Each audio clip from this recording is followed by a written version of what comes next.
Let's all go to the lobby. Let's all go to the lobby. Let's all go to the lobby to get ourselves a treat. Let's all go to the lobby to get ourselves a treat. Let them come. And he came back, Michael Bay. Welcome back to another episode. Where Heartbreak Feels Good. We will be talking about everything that we watch in the months of June, TV, movies, everything in between. And joining me today is my co-host Josh D. Woodbury. Your guy is back. My guy, he's risen. He's risen. Mayhem is risen. June was an interesting month. Finally caught up on a lot of movies the past week. There's one show that I'm sure we'll talk about at some point that kind of took over my life for a couple weeks. Big Brother. Yeah, good month. Yeah. Love Island. That's right. And joining us as well is Evan Harris. I love that Love Island's like hitting the mainstream after like 5 or 6 seasons, even though I don't watch the show at all. Your mom watches it. What? My mom watches it. That's awesome. Yeah, I tried getting into it. I was like, is this not for me? It's like not enough strategy for me. But yeah, Big Brother starts actually next Thursday. So that's very exciting. But June was great. You know, the first big month of the summer season where I'm just doing nothing but reading books and manga and more books and playing games. It's been great. And a lot of TV, a lot of movies, a lot of anime. So this has been a very productive summer for me.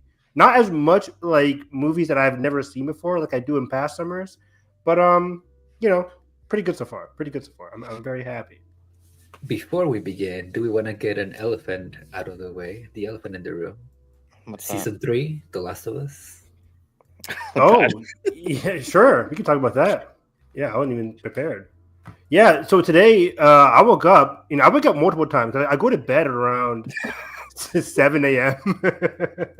these days. It's terrible. Habits, the podcast. It could be a whole hour discussion about like sleep habits. So I was in and out of bed tweeting and stuff. But then, yeah, Neil Druckmann has left the show to focus on Intergalactic and other Naughty Dog projects. Apparently, also revealed last month or 2 months ago. Naughty Dog has a whole mystery game that they're also working on. I don't think he's directing that one though, but he's not directing it. But yeah, I was watching an interview where he says he's doing a lot of things. It felt like Kevin Feige, where he's like, well, he's the head of the studio, so it makes sense. Yeah, so exactly. So yeah, but anyways, yeah, he's leaving The Last of Us HBO show, which I was like, oh, dang, that's disappointing because I loved Neil. I thought he created some of the best episodes of the show. And then I was like, I tweeted out afterwards. I was like, okay, that's cool. As a gamer first, I'm like, I can't wait to see what Intergalactic and his other projects have to work on. But like, at least they have Haley Gross. Haley Gross is going to stick on board. She wrote episode 7. How many episodes were there this season? 8, 9, 6? She wrote the last two episodes. Yeah. So she wrote Neil's episode, then she wrote the finale episode as well. But then Haley's leaving as well. I was like, oh, damn. So it's going to be Craig. I mean, that made sense because like I don't really see a possibility where she sits around without Neil because they're writing partners. They are writing partners. The Last of Us. But again, she did, yeah, and I think Neil brought her in. I think there was controversy when during the part 2 controversy when people hated the game, people were upset because Neil brought her in, and they were like, we didn't want her to bring. It's very much like part of like her. She's a big part of this story. Exactly. And yeah, for better or for worse. I remember when the game was coming out, people were like, Haley ruined the game. It should have just been Neil, like part 1. But Neil brought her in. I think she had it. Yeah, I think Neil brought her in, and she did a lot of great influences on the show or on the game. Even though on the show, Haley was the one who really wanted to do the what's it called? That weird segment finale where Ellie goes to the island of the. That was her idea. That was her thing. When she was like, "We didn't get to do this in the game." I'm like, "Yeah, that was a good idea, Haley. You shouldn't have done it. You didn't do it in the game. And you should have done it for the TV show." So that was her idea. But so yeah, it's very disappointing. And I've heard some people say that like this is HBO cleaning house. which doesn't make sense to me. Because for all the controversy, it's still a highly rated show. It's one of the most highly rated shows of the year, and I don't see why they would sweep the show under the rug. Yeah, I think the normies love it. I need a fact check about that. Go ahead. Look on Metacritic. Sorry, okay. The normies love this shit. Rotten Tomatoes. Well, because they haven't played the games. Yeah. Well, 90% of the people who watch the show haven't played the games. Exactly. I think. I would say 99%. Bad taste. A lot of people can't play a 15, 20-hour game. No, that's why they liked it, because they have bad taste. Oh, very fun, very fun. This is my way to get round 2 and for me to be present for round 2. Well, you weren't there, Edgar. That's right. Forgot about we had a good conversation. It got heated. It was fun. Yeah. Some of the comments were like, Evan hates Josh. No, I'm kidding. That didn't happen. But Josh that was my burner. Yeah. No, Josh's my buddy. But yeah, so it's interesting. Yeah, not much to say. But this happens in Hollywood. I mean, this happens with Game of Thrones. I'm glad he's focusing more on the games because I think that's where obviously his strengths lie. I think his work on the show is the best in season 2, at least. I think his episode was at least the only one that didn't piss me off in some way, so that's a good sign. As you guys know, I was not a fan of season 2. I think it was a hollow, misguided interpretation of these characters, personally. So I might not even watch season 3. We'll see. I don't know, man. Edgar? Hello? Yeah, I mean, I don't really have much to add. It's funny because I feel like I'm somewhere in the middle where I don't really think season 2 is like atrocious, but there's this really funny thing with that season of television where with season 1 I cared a lot, and even the changes that they made I thought they were like very smart. I mean, episode 3, the one with Bill. Bill. Yeah, probably the best one of the series so far, to be honest. But that yeah, was a Craig episode too. Yeah. Well, yeah. Exactly. He's at his best when he's like, I guess never mind. That's I don't know. I mean, I don't know. It's I was fine with his writing for the most part in season 1. So me too. Yeah. Something clicked in season 2 where it's like I'm not sure what's going on here. Oh, but sorry, you go ahead. Yeah. But yeah, like I really cared about like what was going on with season 1 for the most part. I mean, not even for the most part. I really enjoyed season 1, but for some reason with season 2, I just couldn't get into it.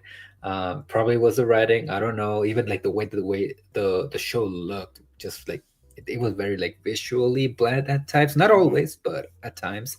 And it's funny because I've thought about this for a while about like, do I not care about this show because I know what happens in it because I've played the game? And you're the biggest Game of Thrones fan. No. But that's where I was gonna go with this, because with Thrones I kind of knew where it was going. With House of the Dragon, I know where the show is going, and even when that show is at its worst moments, I still give a shit about the characters. Yeah. The Reina storyline, you gave a shit there. We'll talk about that. That's story for another day. Watch the podcast. But yeah, like I don't know, it was just like a very weird season of television for me, where I felt like very disconnected from season 1 to season 2. And for season 3, will I watch it? Probably. But if I was forgetting that season 2 was coming out every Sunday, I'm probably gonna forget even more with season 3. That's fair. I'm just very worried based on my thoughts on how they did the romance in season 2 and the queer aspects of that show. I was not the biggest fan of. I'm very worried about how he's going to tackle Lev's story. That requires a lot of nuance and a lot of treading carefully, and I don't know if Trade is good at doing that. I don't think it requires a lot of nuance in particular. I mean, even in the game, it was just very out there. It was just, that's who Lev is. Yeah, and that's not what the show is. The show is very in your face. No, what I'm saying is, the game was in your face too. With what Lev was like, that was it. That was Lev. They didn't really go. No, I meant like it didn't over explain it though. Oh, I see what you're saying. Whereas the show is very much over explaining things. Yeah, I mean, I think it'll be fine. I think one of my predictions is, and given what Craig was saying with season 2, I wouldn't be surprised if we get a Lev episode where in part 2, spoilers for part 2, whatever. Abby, just comes across Lev and Yara as they are escaping. Or in we're the process of that story, 100% in that. Yeah, I feel like we're giving, especially what we got with. Which I don't feel like we need, to be honest. But I feel like it's a TV show. If they're giving us 2 seasons, you better stack the deck with something. So, that's just does inside my whole feelings on this is like, why add more? That doesn't really need to be. That's like not needed for the story. Like whereas Bill and Frank, sure, it's not needed, but like it was very like consequential into adding to the themes of the story. Yeah, sure. But yeah, I'm always down for a new side story. I mean, we'll see. Does it add to the theme of the show? Probably not. We'll have to wait and see. But I'm always down for a side story. I mean, I was the one arguing that the season 1 Pittsburgh stuff, or not Pittsburgh, Kansas stuff, added to the game or added to the theme when people were calling me ludicrous. Because they didn't like that stuff. They didn't like the cast. I thought they added kind of useless. A lot to the season, or at least a strong parallel to the season that wasn't there in the game. It was a drive-by in the game. So yeah, I'm hopeful. I think the left stuff would be fine. I think the Abby stuff, for better for worse, is much more straightforward than the we have story. Caitlin Dever, who we know is doing a great performance there. Caitlin Dever's gonna sell it all the time. Yeah. I think the Abby stuff is much more like part 1-esque anyways. It's very straightforward. Yeah. It's not a lot of like, there's not a lot of meat there. A lot of fun, a lot of very entertainment. A lot of the entertaining stuff in part 2 is in Abby stuff, but not a lot of meat there. So I'm curious to see how they do it. But yeah, I'm excited. I'm what is it called? Hesitantly, cautiously optimistic. Yeah. I did not know the phrase. That's why we pay Josh the big bucks. The opposite of that. Yeah. Tremendously worried, I think is. Yeah.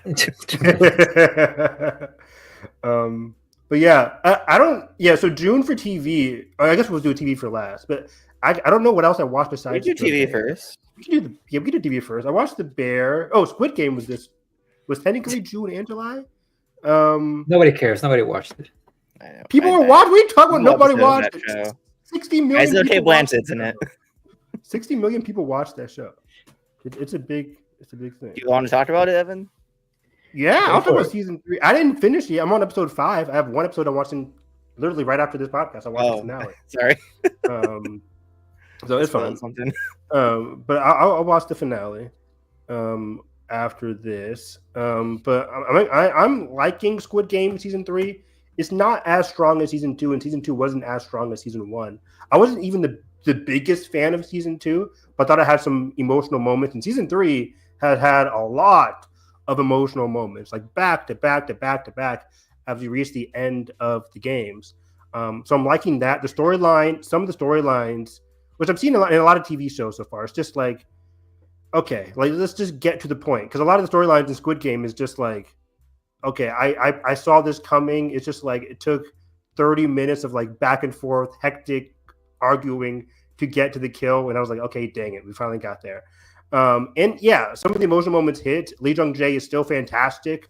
There are some surprises, some predictable moments. So it's like a mostly mixed bag, but still some very solid, crazy moments. I'm having a fun-ish time with it. It's a step down from season 2, which is a step down from season 1. But overall, I'm having a good time with it. I'm not bored in the slightest watching the show. Which is hard to be bored when people are getting murdered left, right, and center. But yeah.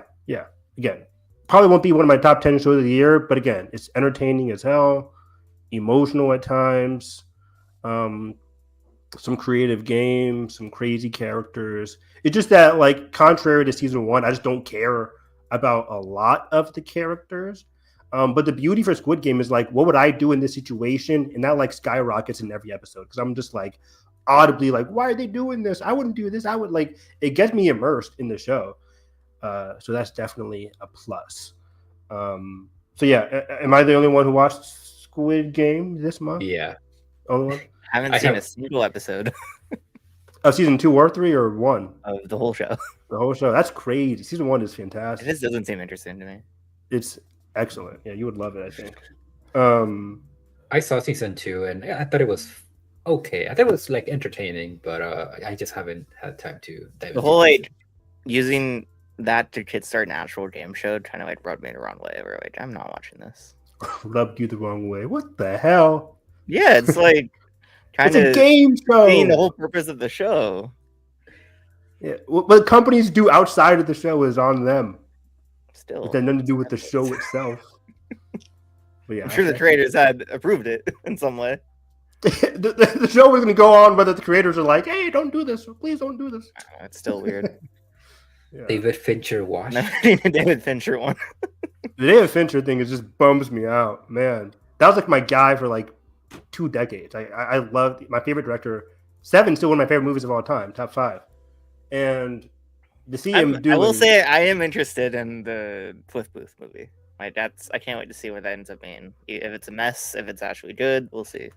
I'm not interested. I didn't even like Once Upon a Time in Hollywood that much. I haven't revisited it. I was like that when I first watched it, but I rewatched it last year in a theater, obviously, so that probably helped. But yeah, I love that. Okay. You're not the biggest into like pure vibes movies, right? No. Yeah, see, that's my shit. If I want to watch people just driving down the highway just vibing, I'll just look outside. I'm good. Columbus, Ohio. I know. Says the man that the biggest. No, is it Cincinnati or Columbus for you? Yeah. Okay. What'd you say, Edgar? The biggest fan of F1 here. Doesn't like. F1 isn't just vibes. It's entertaining. It's not a vibes movie. It doesn't. It's entertaining as hell. It's trying to be a vibes movie. I don't think It fails so. miserably. It's very fun. We'll get into it. Also, has anybody here started Ironheart? That's technically June? That July? I mean, it came out yesterday, so. The finale came out yesterday, which was July 1st. Mephisto, I guess. Yeah, it's no Sacha Baron Cohen's character. Oh yeah, me too. That's been like the most. That was literally spoiled last year or 2 years ago now because they filmed this in 2022. Oh really? Or 2023. They filmed this alongside Black Panther 2. I don't know if it was back to back. Really? Alongside that show. Oh yeah, because I saw footage of it like at D23. Yeah. Remember? Was it 2022? Yeah, so that makes sense, right? Yeah. So it's been in the bucket for a minute. But I will say this show is incredibly enjoyable. Really? I think Dominic Thorne is really good. And again, like I'm rating this. It's so hard to rate these Marvel shows because they're all enjoyable to a certain degree. But like they're not great. I wouldn't say like Secret Wars. Okay, that was bad. That was bad. Secret Invasion. That's a core memory. Is me and Evan's like breakdown over that show. Secret Invasion and Echo were just like, what happened? Secret Invasion's the worst thing that Marvel Studios has done by far. 100%. 100%. But Mendelsohn was fun in it for the minute. See, the acting was great. It's just like this fucking story choice. Samuel Jackson was like really good. Atrocious. Yeah, the storytelling was really, really bad. But yeah, like I'm enjoying Ironheart so much. Like, you know, it's locked in that 6 episode bubble. No, I have one more episode to watch, which I'll also watch right after this podcast. This guy in his 48-hour days. I was going to watch it. Man. I was going to watch it last night, but I had a gaming session like at 2:00, so I was like, I can't. Gaming session. What game? I was playing the Wizards 101 on my desktop. What the fuck is that? It's a game. It's an online Wizards game. It's like some fucking 2000 shit. Actually, yeah, it came out in 2008. No, I remember that. Yeah, it's a very fun. I have like a lot of online friends who play that. But anyways, and then after that, I watched anime, so I didn't have time. But how do you fit in everything? Can we just side note, Evan? I need your hour by hour breakdown of your 48-hour days now. I wake up around like 2 to 3 o'clock every day, and then I wake up and I watch like 2 to 3 anime, I spend an hour like playing a game, hour or two playing a game, and then another hour or two reading comics or manga, and then I No watch Fire TV and Blood. shows. No Fire and Blood. I'm sorry, I'm so far behind. And then I like Jalen and I usually watch our TV shows around 9 o'clock or 11 o'clock, and then from 8 like 11 o'clock p.m. Yeah. Oh. Wait, when do you wake up? 2 to 3 p.m. Like 2 in the afternoon or 3 in the afternoon. Oh, all right, you're on summer. That's right. Okay. Yeah, exactly. And then from like after I watch some TV from like 11 to like 1, and then from 1 to 6, I'm just like doing whatever anime. The Bear. You stay up till 6 a.m. Yes. Oh, Like, okay. the Mad respect. Yeah, I haven't gone to sleep when it's like pitch black in a long time. Like I'm waking up when the birds are waking up. Wow. Or I'm going to sleep when the birds are waking up. So yeah, I just have a lot of free time. And then how do you fit in games? Yeah, I play games a lot, like from like usually like dinner time from like 8 to 11, 7 You to gotta. 11. Can I Like, pitch something to you? Sure. What do At you least one day a week. I don't know. Leave the reality shows to the side for a day and watch some classic movies. Me watch classic movies? Yeah. Have you seen a movie from 1930, Evan? Give me a list. I probably have. I doubt it. I took a cinema class from the 1930s. Let me look up some 1930s fucking movies that I've seen. Wizard of Oz, love that. Gone with the Wind, okay. not great. Well, what 1910? Okay. Didn't cinema was 1920s? What are we doing in 1910? Okay, yeah, I haven't seen. You gotta watch some of these like old screwball comedies, man. I'm not a fan of those. You're not? Screwball comedies. How are you not a No. fan? Just not my vibe, not my thing. Have you watched one? like just those plain old comedies, like Not plain old comedies. They're electric. Katharine Hepburn, man. Are those screwball comedies? Yeah. Okay, then I've seen Captain Hepburn. Cary Grant. One of those.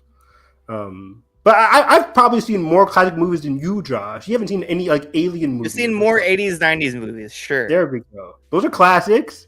I know. You've seen 80s, 90s action movies. That's my blind spot. Wow. I don't Like just watch Predator, I haven't seen those. Okay. Ferris Bueller, have you seen that? I've seen Ferris Bueller. Okay.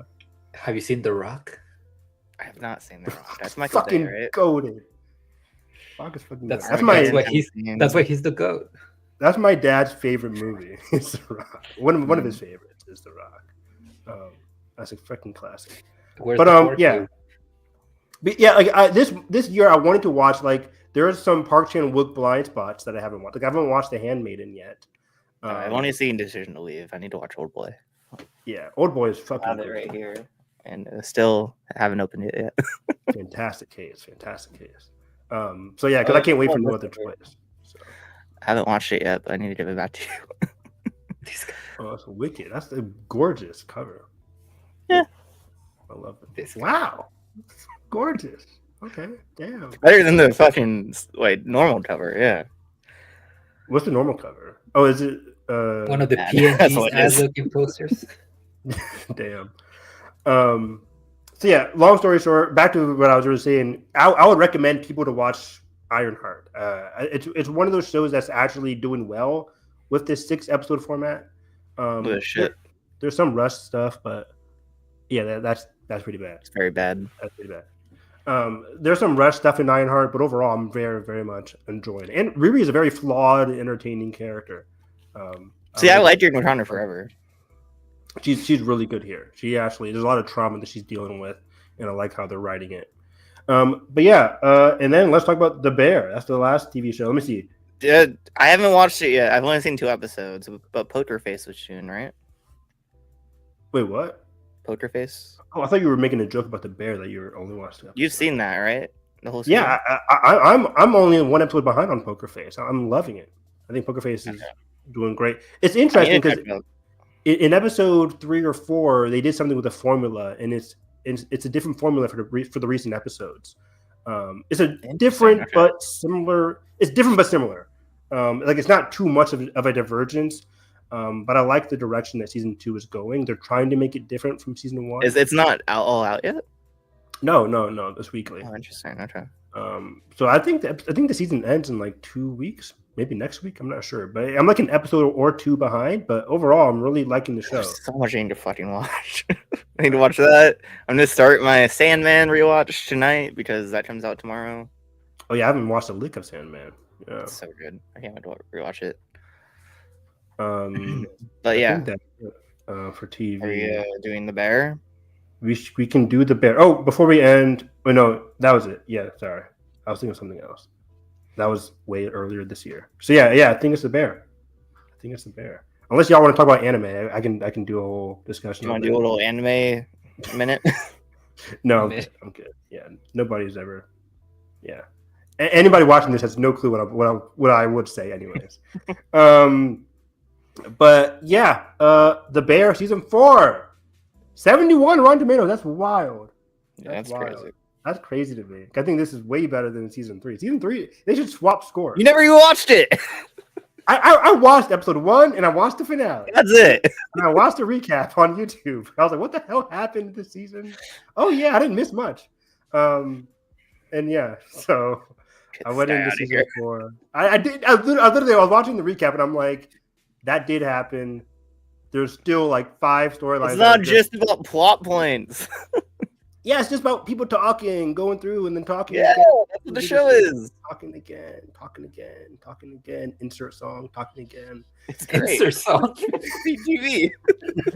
You're not wrong, but Speed TV. Actually, there's some great sound. Was it sound drops? Songs? What do you call it? Needle drops. Thank you.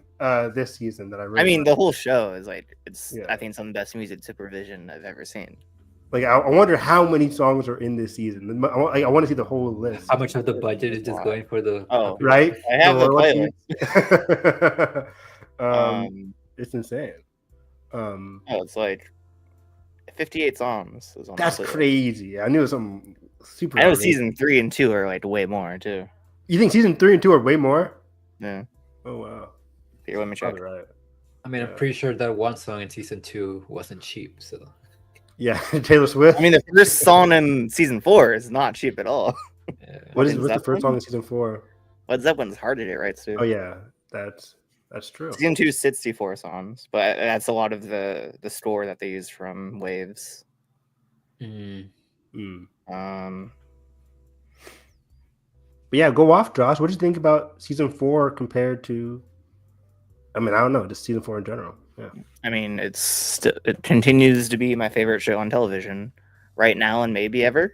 I love these characters dearly. I think Store's writing and direction, especially this season, are always like off the charts, incredible. Like constantly inventive with the filmmaking.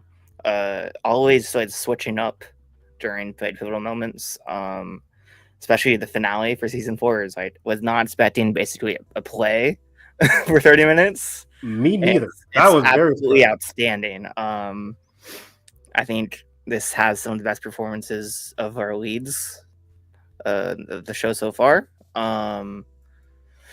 Especially Jeremy Allen White. I think him in the last 2 episodes is just incredible work. Jamie Lee Curtis locked in again. Yeah, I think her Store gets something out of her. I'm just like best of her career. Yeah, I think so. Fuck you, people. I love Molly Gordon in this show, and she's just as great in this season. I never had a problem with Molly Gordon before. Good. Like, Bear Twitter. Like I am a huge fan of her. She's hot as hell too. That's right. we are Claire fans in this big house. time. Like I think some of my favorite episodes in season 2. Yeah, he first meets her in we first see her in season 2, right? Yeah. Some of my favorite episodes season 2 were the Claire episodes. I think episode 3 or 4. Season 2 was really strong, and then season 3, she wasn't in much of season 3, right? Episode. No, because she was the mid part of it. Like he was trying to deal with that aftermath. Maybe that's why I didn't like season 3. No Claire Bear. Okay, that's fair. I understand that. But yeah, she's fantastic in this season, especially episode 3. Episode 7, the wedding episode, another all-timer for the show. the stuff under that table is just How magic. big is that clown table? I don't care. I don't care. It's the words. We need more artifice in shows. I'm with you. Yeah, it's just like the shows is like on another level for me. Nothing's stopping it right now. It's the most I've invested into a set of characters in a long time. It's like the F1 of TV series. Yeah. No, I don't agree with you. I'm kidding. But I'm with you. Like I had a huge smile on my face this most of this season. Also, sorry to interrupt, but like we're go ahead. also a fat household here. We love the fats. At least I do. Yeah, that's not. No? That's not. No, I- no Brie Larson? I literally like fast forward some of the fact scenes. I'm not missing Wow. anything. Wow. Not missing anything. Like I know what you're with me. like his conversations with Natalie are just so not. It is fun. weird. It is into weird territory. Are you mad at me? Shut the fuck up! Like fast forward. Fast forward. I'm not missing Evan, like- anything. What a weird. It's really Even like that one character from Euphoria season 2. Fast forward through it. But spoilers, Brie Larson as Fancy. Fucking great. She was Great really good. Yeah, she like fit right into the family. It was really weird, but really cool. Yeah. I really like, huge Brie Larson fan, and she really fit in this. Finally gets a role to actually like chew on after what 10 years. 10 years? Yeah, since The Yeah. Room in 2016. There's no way. That'd have been something. I looked. It's like Constable Island was the last time where I actually liked seeing her on screen. Personally, I liked her in Free Fire, but that's just me. That was before that. Free though. Fire was so That boring. was 2016, 2015. She's good in it. She's really good. Yeah. Yeah. The whole Wait, cast that is like really good. those years where it's like that Con Room, Spectacular Now she's good in like early 2010s. She's great. But since then, it's been like, what are we doing here? Yeah, but Yeah. But season 4 was just really good for Brie Larson. Jeremy Allen White's arc this season is like everything I really wanted for him to go through. It was awkward, messy, beautiful. It was really touching. are you happy that most characters have like an actual arc this time, Evan? Because like I actually really do like season 3, but I do admit that it does feel like half of a story. It Okay. definitely is, yeah. But yeah, I think that's purposeful for at least personally. I mean, yeah, And that's definitely. something you can do with episodic television, like episodic storytelling that you can't do with filmmaking. Structurally, And I can't deny that season 3 was vital. I just didn't like it. Like it had to happen to get where we are. It's just that I didn't like the journey that much. That's fair. Yeah. I really like the whole like conflict in that last episode. Like I like trying to like decide what was my favorite episode of the season, and I just keep coming back to that finale. It just feels so vulnerable. It's so honest. I've seen people fight the way that all of those 3 characters are fighting in that back alley. It's just like so relatable, and maybe my favorite work from Elio, from all 3 of them in that one episode. And like again, like going back to the whole thing about season 3, like I do think the quote unquote cliffhanger here works better than in season 3. Maybe because it feels like we actually go from beginning, middle, It's a and end. step. It's more of a step, like Yeah. more of a progression. Yeah. Yeah, for sure. Io's journey this season was very interesting to me. And a storyline I just couldn't get over is the whole will she, won't she stuff with Shapiro. It took all of season 3 or most of season 3. It wasn't the offer like in Good choice though. Like, it's understandable. Well, yeah, but like I think you gotta remember, like this shit happened within a week in the show. sure, but it's just like in episode length. I'm watching it all of season 3. She didn't make a choice, which I'm like, okay, beginning of season 4, she'll make a choice. It took episode like 6, I think, or 7. 7, the wedding is one, I think. 7. I'm like, Jesus Christ! Like it took so long for her to make a choice, and the show just spent way too much time going back and forth with her decision making, going to Shapiro's house, or sorry, his early restaurant.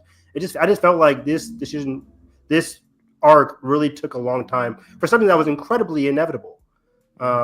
Like I know what choice she's going to make. There was no like, oh, is she actually going to choose superior? I had none of those. I had no doubt in my mind. So every time we went back to that storyline, I'm just like, oh man, it's like this is just taking forever. Like this it got exhausting. The resolution was great. It finally had to happen, but like after that, he just doesn't show up again, and just like he does show up again. Shapiro? Yeah, he talks to her and he becomes a dick, or he shows his true dickiness. But when he calls her, when she calls him, that's it. That's all you need. But that was resolution. I'm saying after that, it's just like the storyline completely dropped. I'm just but like, that's all you need more than that. No, and thank God we didn't. But just the whole journey to get there, like 7 episodes of like looking at her phone, him calling her. It was an exhausting storyline. That part of Sid's storyline I just did not like this season. But Sid's her other like I feel like that was like kind of her B story, like what she kind of wanted to do, what she didn't want to do. The A storyline for me was just like her kind of like transcending the oyster. What? The oyster. Yeah, it's kind of like her transcending the bear and stuff. Like she's becoming the best chef in the bear, while Carmen's in like this metamorphosis stage where you're trying to like learn how to be like a better person. Sydney's just like flat out excelling in the bear. She's doing really good, personal life, outside of her personal life, doing really good in general. I wouldn't say that. I mean, her dad had a heart attack. That's not doing great. Yeah, but that wasn't on her. She's dealing with some emotional stuff, yes. But in general, like with the bear, she's like excelling at a lot of stuff. And it kind of led fluidly like into that finale where she's like, yeah, I'm doing really good. Yeah, like thank you, Carmen, for letting me like, be a part of the will or whatever it is, the trust, the agreement. But like she also, it can't be forgotten that she wanted to do this with Carmen, which makes like the emotional part so compelling in that finale. Like he's just not grasping. And he's burnt out though. He feels he'll destroy himself even more if he stays, that's like a heartbreaking angle to attach to his character, but I think it works really well. It does work, but it works, and it's like, man, Carmen, like it's like 2 steps forward, 1 step back for his character. Because I don't think that's a 1 step back though. I think that's like it is. He's making the wrong choice by stepping away. I disagree. You disagree? What do you mean you disagree? He's coming back to the bear in season 5. He's going to change his mind in season he's 5. Not gone for sure yet. He said he's going to help them change things, but I think him retiring eventually, like at the end of the show, I think that's a showing of progress, of growth for his character. I don't think so, because he realized he's fell out of love for it. He doesn't want to continue to be burnt out. He wants to focus on living life. That's what he's saying. Season 3. That's what he got from the conversation with Olivia Colman. Is that like he wants to live life now? But that's what he's. Olivia Colman though is like 20 years older than him.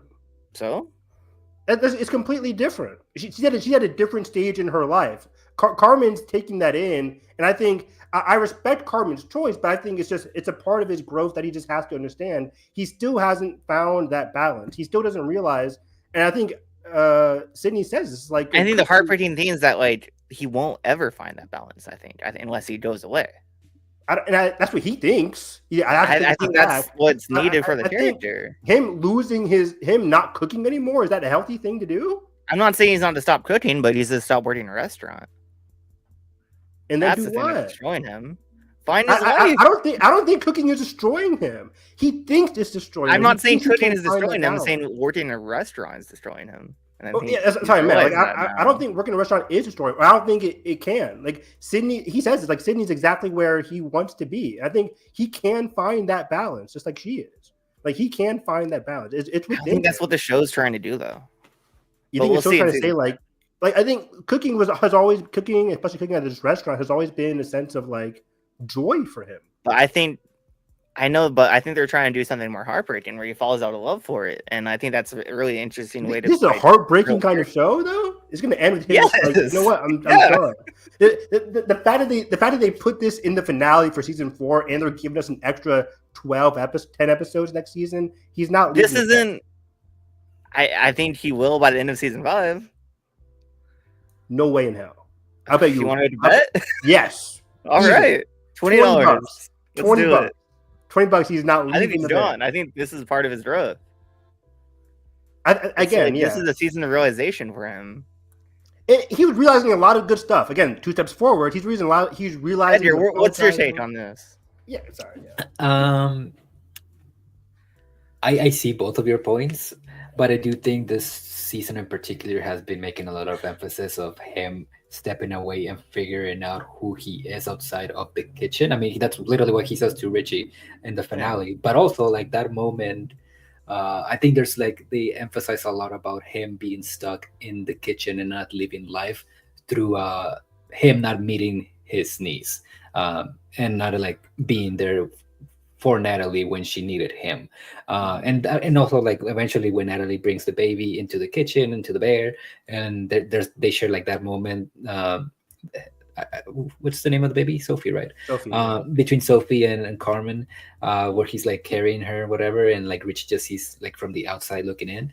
I feel like that's just like a very obvious thing of like, will it happen maybe by the end of season 5? Will he have like a whole family? Probably not, but I think that's where he might be going to. And again, like I already told this to Josh in person, but like I wouldn't be surprised if he eventually does get with Claire, and they do start a family, and it kind of like the show not necessarily ends on this specific note, but it kind of like wraps up in a epilogue type of thing where we see him have like maybe like a son or something. He names him like after his brother Mikey.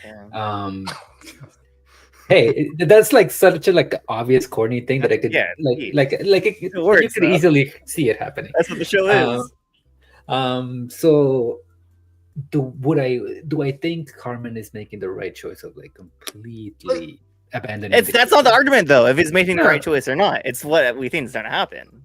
And what the show is trying to say. Like, hey, I'm gonna have this family with Claire. I need a job though. Like, what's he gonna do? Work at army? He knows how to go to army, Evan. He goes to the army. He's going to become Sean. Like, he enjoys cooking, whether he cooks at the Bear or somewhere. Like he's gonna work at the Bear. Like, because if he doesn't cook. Like that's not what I don't think that's what they're trying to say, Evan. Like season 1 ends with like, hey, let her rip, like fulfill your that's dreams. Season like, 1. We're 4 seasons later. Sure, but like that's still we're 4 seasons away and we're still talking about Mikey. So it's still because that's what the show's about.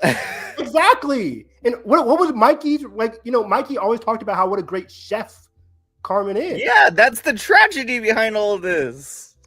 So it's a tragedy or not? Like, what is it? Tragedy or a corny show? It's both. That's what life is. I just think Carmen's not stepping away from the Bear. I just think it's a more interesting decision to have him step away. As this pure-eyed character goes, I think that's fascinating and something we don't see. Yeah, but the Bear isn't full of stuff we don't see. In my opinion. Yeah, it is. Okay. It's life. It's not something. It's not nothing unique or different. In ways, I guess. Yeah. Yeah. I just felt like I'm watching this finale, and I'm just like, I see where you're coming from, Carmen. That's what he thinks. I just think he's making what he thinks is the right decision, but I think he'll come around once he actually explores life and actually discovers, like, you know, his deeper passions, or because he's questioning himself right now. So I wouldn't take what he says. Well, I think season 3 was questioning. I think season 4 is realization. Realization, and there's still a lot of questions regarding him. Otherwise, we wouldn't have another season. Yeah. There's still some stuff in between that he still has to shuffle with. He doesn't even know how he's going to rescue the Bear. I got a plan. Yeah, that's why there's another season. Yeah, him telling them his plan could be in episode 1, but like, you know, there's still his personal growth, his realization is going to be. All right, we have $20. I disagree. $20 on the line, and hopefully this time that's beer. We'll see. Yeah, December 2026. Hopefully, it's the final season because I don't want it to be dragged to 6. Yeah, I would be pissed if it's. Yeah, they can't be. Can't be. There's not enough there. Also, I highly doubt they're gonna want to renew the contracts with the actors for higher money. Yeah, for sure. Yeah, there's a lot more Astor. Like the Astor crazy now. Yeah, it's definitely it's a wrap. But yeah, that's The Bear, season 4. Again, definitely a step up from season 3. I had a good time. And we didn't mention it, but show still looks fantastic. Oh yeah. Josh mentioned it. Yeah. Yeah, it looks really, really great cinematography, great direction, great editing. Yeah. Okay, let's get into some movies. Want to start with the beginning of the month? Let's go right ahead. Big one, the biggie, one of the biggies. What? Ballerina. Oh, I watched that last night. Let me look at my diary. Actually, I remember my dad really, really, really loved Ballerina. I was surprised during this movie. I talked to Edgar a bit about it, but like, man, when this movie is not talking, when there's no dialogue, this scene fucking rips. When there's no dialogue. When there's no dialogue, like, the action sequences are incredible. They're like was some of John Wick's best. They're like really inventive, and the movie's like as a whole is gorgeously shot. Which is refreshing to see. Even like something this troubled of a blockbuster can still look that great. Hollywood, take lessons. Yeah, like I think the script's pretty bare bones, pretty generic, pretty insufferable in some places with its exposition. That's kind of needless. But like when this movie is like firing on all cylinders with the action, like I said, it fucking rips. I think the flamethrower stuff is incredible. The grenades are incredible. Yeah, I was going to ask you guys. This was a conversation after we all saw the movie. My dad, my mom, my brother. Like which action sequence was better, the grenades or the flamethrower? Which one do you prefer? The one where she like runs, flips over the table and hits behind where the guy explodes. Like, oh my fucking! That was insane. I think I prefer the grenades just because of the silliness of it all. Yeah. Yeah. And I liked how it interrupted the gotta get my gun sequence. Like, that was really interesting. Like, usually that just doesn't happen. The concepts for the set pieces in this movie are like really inventive, really creative, which I was not expecting. I was also not expecting this to be like better than the first 2 John Wick movies, at least in my opinion. This is like right in the middle. It's interesting because I was talking to Nathan. I don't love the first 2. I don't love the first. I mean, 2 is better, but I don't love the first one. I think 3 is a huge step up, and 4 is obviously the best one. I'm so backwards. I think Really? I like 1 and 2 more than 3. I think. Really? Okay. The third one is my last one of the John Wick ones. Oh, Yeah, I love 3. I went back because I like when I first saw 3, I was like 3 rocks. But then when I revisited it, I'm just like, it's an exhausting John Wick movie compared to the other ones. Like there's way too many actions and there's like little time to breathe. Exactly, 100%. It just feels relentless. I think this runs is best when it's like action sequences. So that's why I love it. Yeah, that's fair. That's fair. But yeah, for me, I just like John Wick 2 a lot. Like I saw that like 3 times. The mirror stuff is really cool. Yeah, John Wick 2 rocks. And John Wick 1 for me is always just like had a special place in my heart. John Wick 1 plays really well as a comedy. It's a really funny movie. All of them are really funny. I remember just like, I was on it. I remember, it's hard. It's hard to conceptualize because it's so different compared to everything that comes after it. But also, I didn't watch it until like 3 was out. So. Oh wow. Maybe that's why. Yeah. Like it's just so like the franchise has evolved well past 1, but like 1 always has like a special place in my heart for just seeing him do that. Yeah. I'll still put Ballerina last just because that script is pretty bad. That's fair. But I still enjoyed it a lot. Okay. Before you say anything, sorry. Am I the only one halfway through the movie that I completely forgot that they mentioned that she had a sister?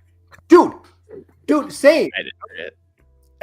I forgot about it, and that goes into one of my.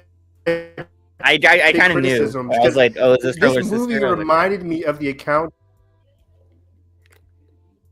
Like it was so I wasn't even tracking the whole sister development part. But when she came into the story, I was like, okay, the story hasn't really hooked me that much. But now you're bringing in her sister. Maybe they can play off into something. But then they introduced a sister, like she sees her, and then she dies. I'm like, what the fuck? Taskmaster style. Yeah. That was so baffling to me. I'm like, just keep her alive. Let them have a conversation, something. Add some meat to the storyline. But no, they just kill her off and just proceed with the action sequences. I'm not saying this is what happened, but it kind of feels this way. That maybe the sister did have more to do in the third act. Maybe she had like John Wick's role in the third act, and they just replaced it with John Wick. Which, like, interesting. Interesting. Like, I mean, I love Keanu, but was he needed here? I don't know. No, not really. But he was cool in the movie. I'm not gonna lie. Yeah, his action scene is pretty good. Yeah, it's really good, and I like how she was like she was on fire this movie.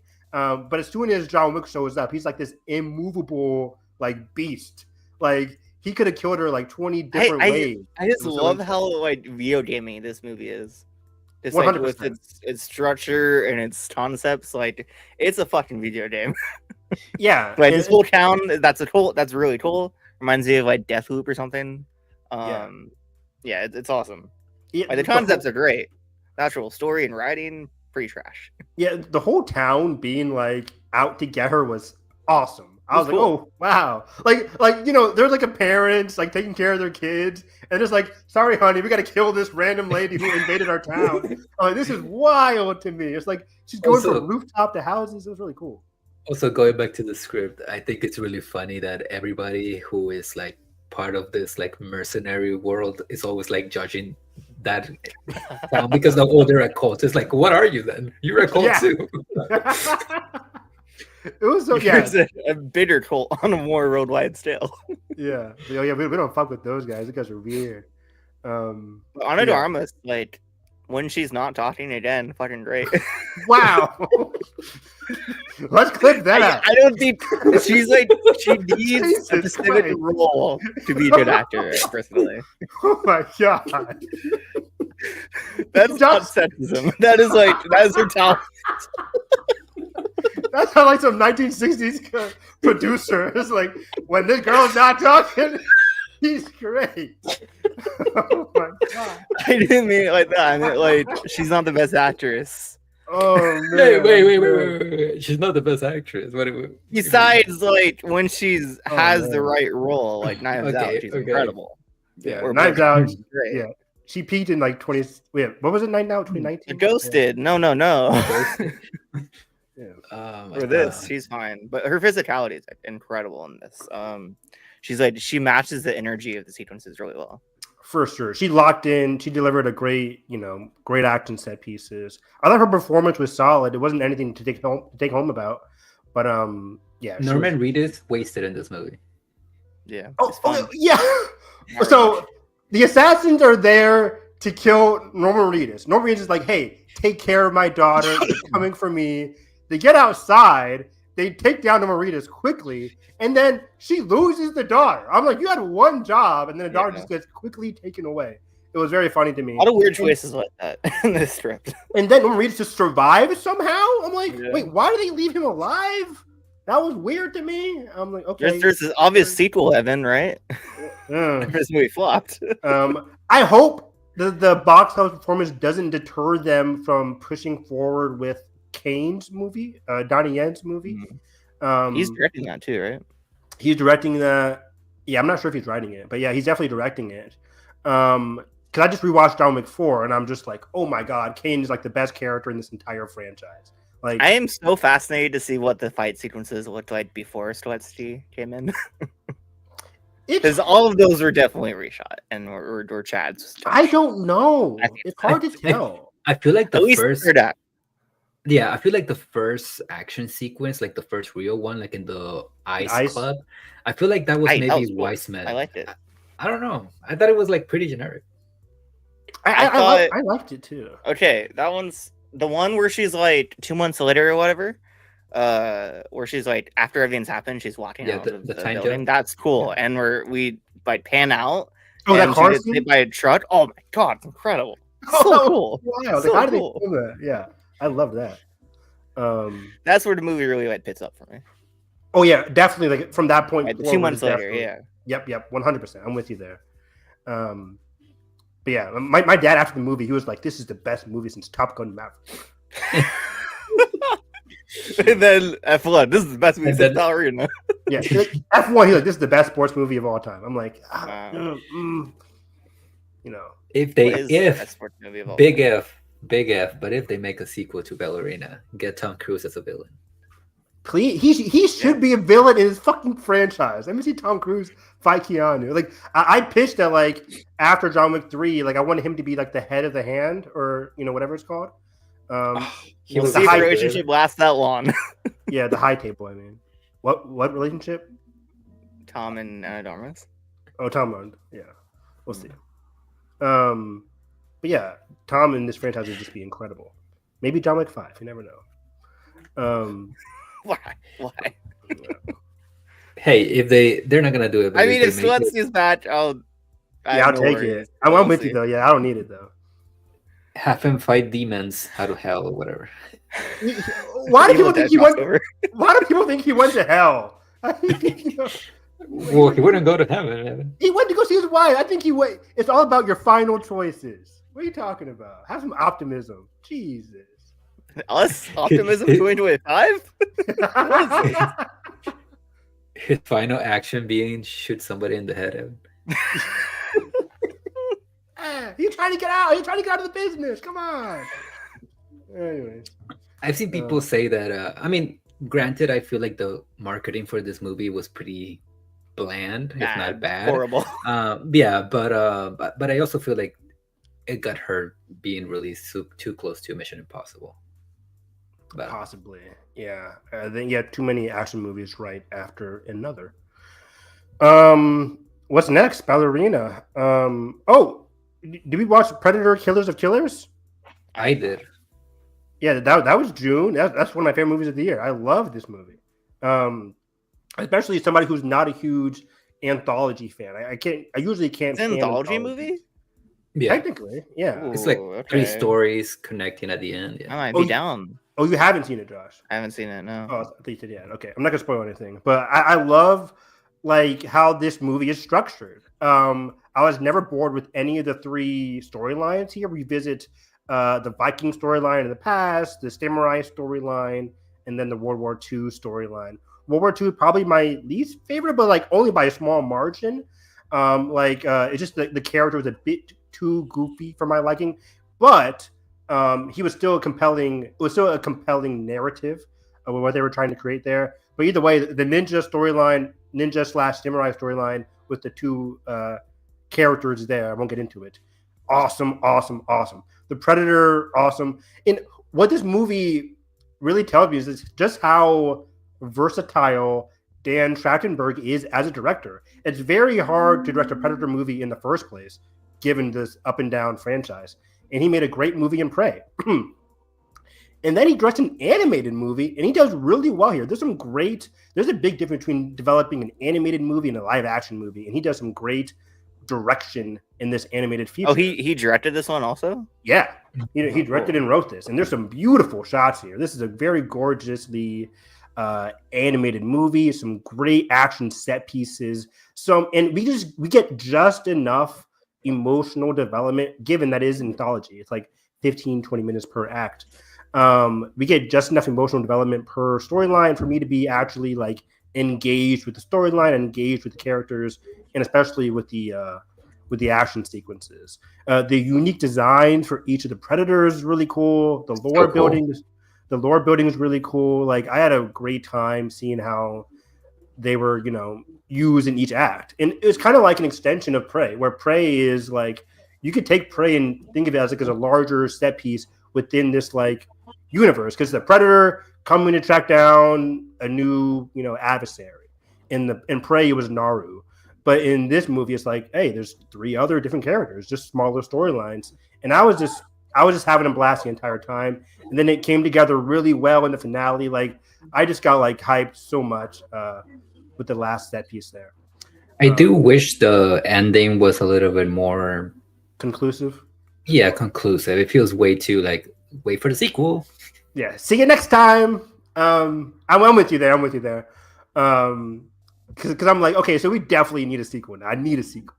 But it's hard to judge because it's like a streaming movie. So I was like, I don't know how that's gonna happen. But like, I mean, yeah. I can't see this movie costing much. It looks great, but it's like a very simple, straightforward, and it doesn't have any like big names as in the voice cast. So. For sure, I'm with you there. So yeah, I just had a blast with this movie. It's really enjoyable. I saw it like twice. Like I saw it the day I saw it, then I saw it again with somebody else, and it's just a really enjoyable movie. Yeah, really good for the Predator franchise. This franchise is just on another level with Dan Trachtenberg. Prey is great. This movie is great. I cannot wait to see Badlands in I'm IMAX. so glad it's working out this well. Like I was hesitant, not hesitant, but like when someone takes over a franchise like this, it's very rare that works out this well. For sure. At least like takes over a franchise that like peaked in the 80s or 90s or like a reboot, you know? Yeah, and this is something I really want from other like 80s franchises. Like Apes, I think Apes has gone. Well, I just rebooted Food really War well. with Rocky was another instance of it working really well. Yeah, that's a good point. Because like they still can't crack like Terminator.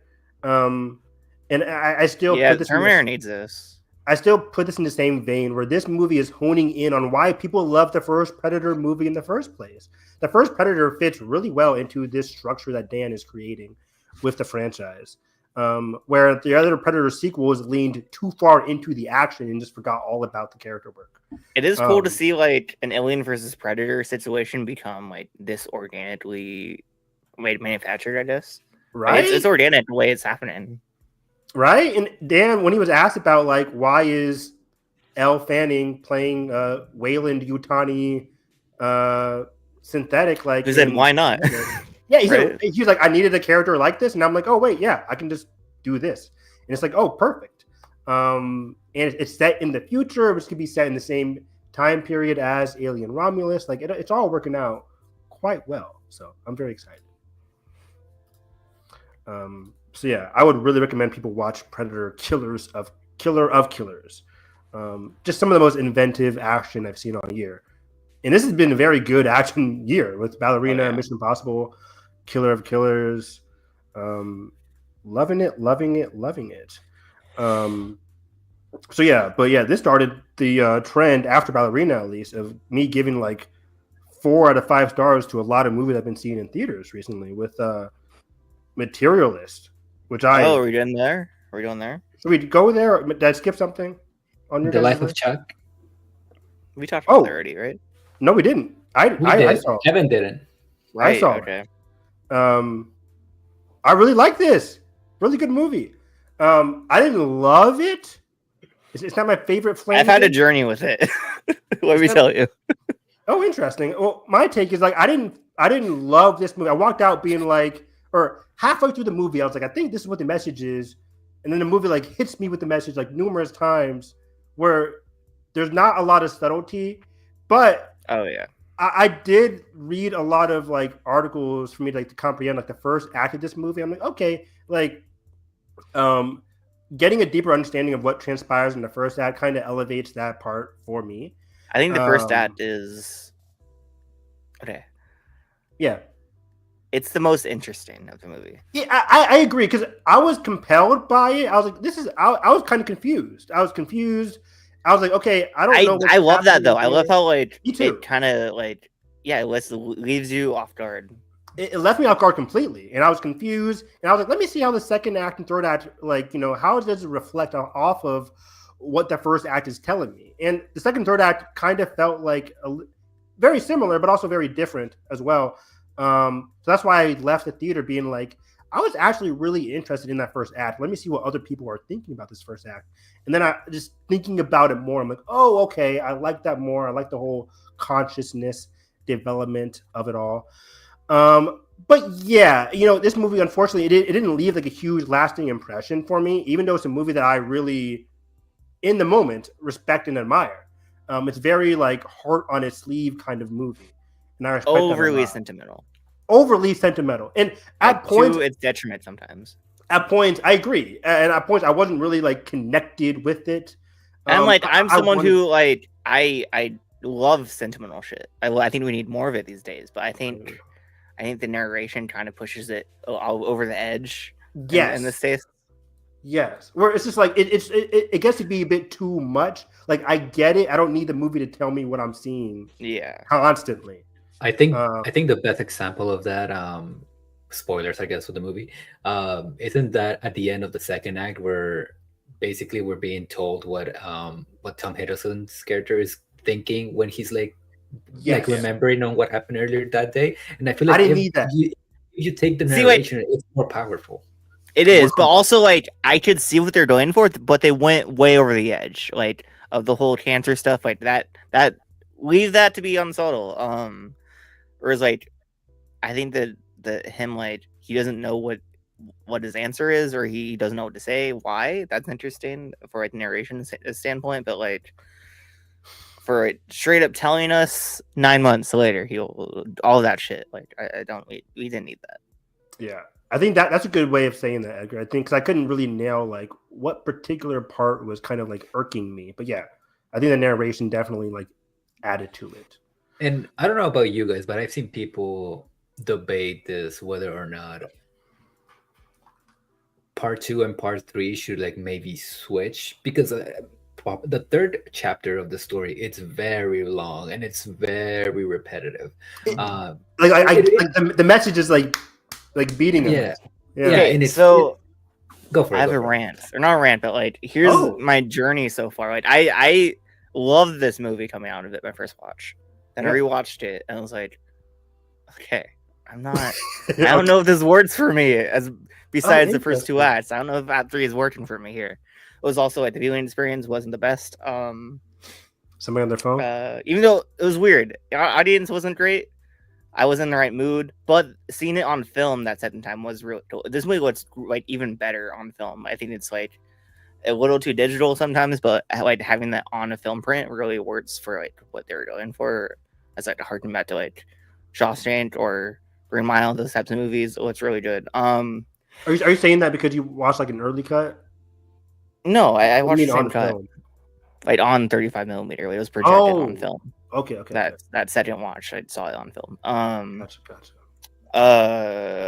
Where was I? Yes, and the third viewing, I was like, something really like came out to me in my head when I was like watching this the third time. Have you seen Midnight Mass? I know Edgar has. Oh yeah, love it. The scene, I forget which episode, when Riley and Kate Siegel are talking about like, what do you think happens when we die? You remember that scene? Great, on the couch. I think Riley's answer to that question is very pivotal to it. This whole movie of like how your body stops functioning, but your brain lets out like this last blast of memories and dreams. I think that's what this movie is.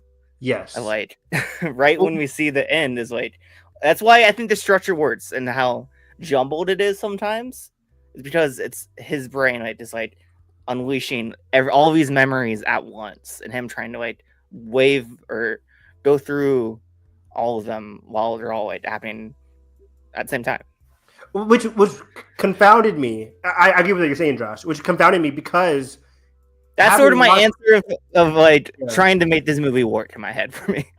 I think you have a great interpretation because when I'm watching this, and I think you had a similar interpretation to this one article that I was reading as well. Because I'm watching this, the first act is all about Cheetah. That's why, why I think the narration kind of works because in some points where like if it's him replaying his memory, he like it's himself narrating over his own memory. So it's like I don't know, it kind of works with the artifice nature of it, or if this being not really real.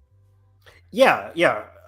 Because I was so confused about part 1. Like, why are we following Cheetah Ejiofor and the other doctor lady when we see in part 3 in backstory of his life, he hardly interacts with them specifically. Well, it's that Tate Seedwell monologue really seals it.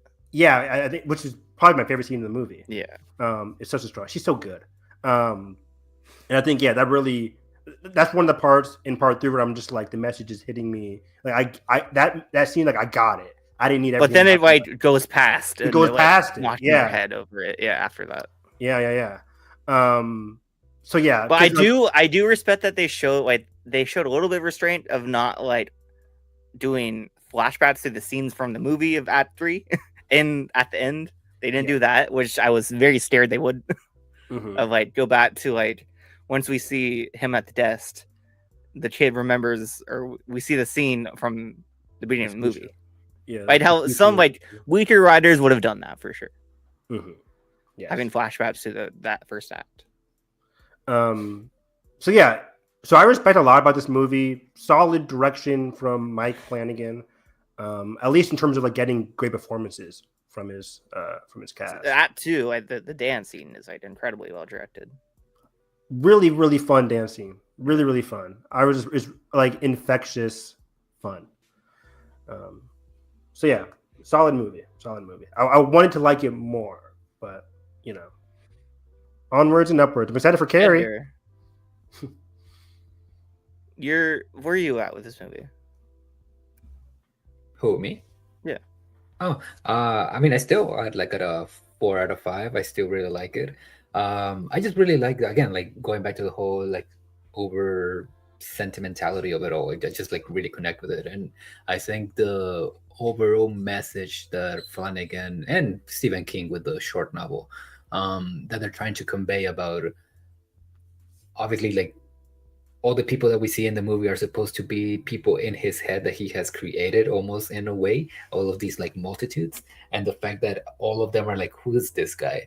That was so fascinating. Yeah, that was fascinating, but it also goes back to something that the movie is trying to say of you matter, your existence matters, even if other people don't know that you are, you know, walking around this earth. Like your presence is important and what you do is important, even if you don't think it is important, it is. So all of that just really connected with me, and I think Tom Hiddleston, even though he's barely in the movie, which is funny because he's like the face of it all, like throughout the marketing. I think he's really great. I think the child actors that they got to play the younger versions are phenomenal. The first one is Mike's son, which I did not know. Wow, yeah. Really? Yeah. Talented family. Kate Siegel, you can never go wrong with giving that woman a monologue. When she's not talking, she's great. Shut up. The opposite. And I've seen people go back and forth with Mark Hamill's performance. I think he works for the most part. Great, I didn't have a problem with it at all. Yeah. And Samantha Sloyan, I think, is like as incredible as she's always been. Yeah, as the gym teacher or the dance teacher. Yeah, love she's her. great. Love her.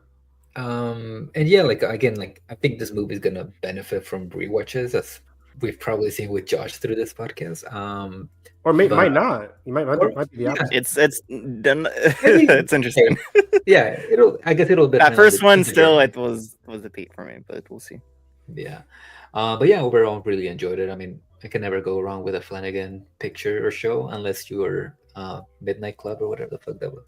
I never watched that one. Yeah. I only saw a couple episodes. But Josh, as you know, the Oscar people, Neon really threw this movie away in the heat of the summer. Yeah. Which I understand now because I haven't seen it. I'm just like, it's not an Oscar player. I haven't seen it. I'm like, this would not. Which I'm surprised that one tips People's Choice at all because of how sentimental it is. Over Anora, like wasn't Anora there? Yeah, that's wild to me. Yeah, but yeah, Neon has a lot of great players. I wouldn't say good move because I think still putting this not in the summer would have been a better move. But like they have sentimental value. They don't need this. And now they have no other choice. And literally every foreign language film competitor this year Neon has. So we'll see. This fall, I mean, I get goosebumps thinking about all the great movies that we have this year. I'm so excited for sentimental value. That trailer, dog. Oh my god, so good, so good, so good. This fall is going to be killer. It's going to be insane. But now, from one sentimental movie to another, do you guys want to jump to Materialists? Let's do it. I gave this movie 5 out of 5. We watched this last night. 5 out of 5. 5 out of 5 for me. I adored this movie. Oh, you guys just watched it last night? I rewatched it last night. Oh, rewatched it. I want to rewatch. I don't have time. Well, I do have time. I'm just lazy. Rewatch another one where it kind of didn't help it as much as I was hoping. Went backwards for you, but I still like. I won't go down a rating, but yeah, Evan, you go first.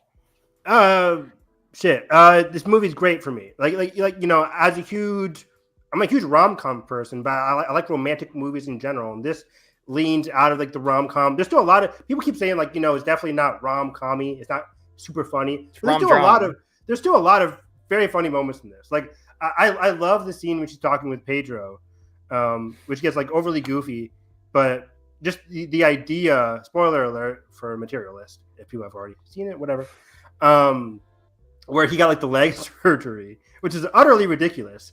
Because like just the idea of Pedro being like 5'6" or whatever, crazy. But just their conversation, the vulnerabilities that they're talking about, I love how this movie expresses like vulnerabilities, you know, those raw, super genuine, heartfelt conversation after conversation for me really worked for me.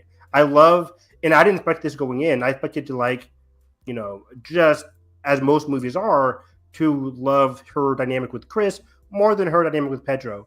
But I think both of those storylines really worked for me. And what they were trying to convey about Dakota Johnson's character, her journey that she's going on, it's not super unique or different, but I just like the journey overall. I think it is. I think I was surprised at how interrogative this movie is into its main character. True. Yeah, that's very true. What I'm saying is in terms of like, you know, the boy that she let get away, she ends up getting with towards the end. That's cliche. But like the way like acts on those cliches is interesting. 100%. And I love like some of my favorite movie scenes of the year are in this, like when she's talking with Pedro at the dinner, when she like first like lets him down, or finally like lets him down at the dinner scene. Or no. One of their like third dates, I think, she is like explaining. It's when they're talking about like the business transactions and all of that. We're very much like taking their own jobs into this conversation. Yes. Yeah. So that was so fucking beautiful in that scene. That scene is so good. So movie was incredible. I really liked that scene a lot. One of my favorite scenes of the year also is in this movie with Chris Evans at the wedding that they just spontaneously go to. God. I was tearing up during that scene. In Barn Wedding is fucking magic, man. It's really just pure Swain Song magic. Also, when she first meets Chris and she's doing the whole hand thing that's in the trailer. That's like, Fast Lies right there. Yeah, man. I don't know. I just like this movie really connected with me. I was really like, you know, those action scenes where you just stand up, like, or lean forward. Like that was just me throughout this entire movie. I was just like leaning forward, respecting this movie a lot, admiring this movie a lot, and I was just so immersed about this. Oh, and then the weird caveman opening sequence. I was like, that's really weird. How does that connect with the movie? And then they reflect on it at the end. I'm like, thank you, Celine Song. Because throughout the movie, I'm like, how does that connect? But they reference it a lot in terms of like the first man. Like, how did that transaction go out for them? And then how that reflects the end of the movie. This movie just worked for me. I loved it. I can't wait to get it on 4K whenever it comes out, so I can rewatch it again. I doubt it's a 4K, but what do you mean? A24 has been really like wishy-washy with what they choose to be 4Ks. This is A24. That is true. Warfare, which I just got, that's a 4K. You got Warfare? Wow. I did. Yeah, that movie's look great on the lid. But Queer, not a 4K, which kind of is a bummer. I wonder why. Pride Month too. How dare they? It's over. Pride Month is over. I'm kidding. Not when this came out. So yeah. How was your guys' revisit of this movie? I think the first two acts are a little all over the place, a little messy. I think there's some bright spots for sure. I don't think it handles its tones, or it's shifting in tones as cleanly as it could. I do like how it harkens back to like the silly, outlandish nature of a lot of rom-coms from the 80s and 90s. I think it does that really well, especially like Broadcast News or Sleepless in Seattle. Like those are like inherently silly, but they take themselves serious, which I think this one does really well. You've seen Sleepless in Seattle? Watched it this month. That is not the kind of movie I would expect you to watch. I love that movie. I love When Harry Met Sally. It's like Harry Met Sally. You've Got Mail, Henry Met Sally. Haven't seen You Got Mail, but You Got Mail is my there shit. too. But yeah, Sleepless in Seattle is also one of my all-time classics. I love it. But like, those movies are like have an inherently silliness, and like this is not reality, but it takes itself seriously enough where like you believe in it, which I think Materialist does really well. But it doesn't balance its tones as well as those movies. But I think this movie really locks the fuck in with its third act. Aside from unnecessary what's the word? I'm trying to think of Essay subplot. Subplot, like going back to, even though Zoe Winters is fucking incredible, which like doesn't like kind of saves this choice, but going back to her character in the middle of the barn scene makes no sense. I don't think it's very I don't think it's needed. It kind of like the movie comes to a halt in that moment because it was having so much momentum during this wedding, the barn wedding, which is like some of the most beautiful, vulnerable, brutally honest writing I've seen this year is in that barn wedding sequence. I think Chris Evans is fucking incredible with Swinson's material here. Easily his best since Knives Out. He finally came back. Yeah. I've been a Dakota Johnson believer for her whole career. I think she's very good here. Works really well for this movie. It's crazy that we even have to be like believers. She's just a very good content. She's great. Yeah. She's very muted, but that's like she's picking the right roles to showcase her talents in that.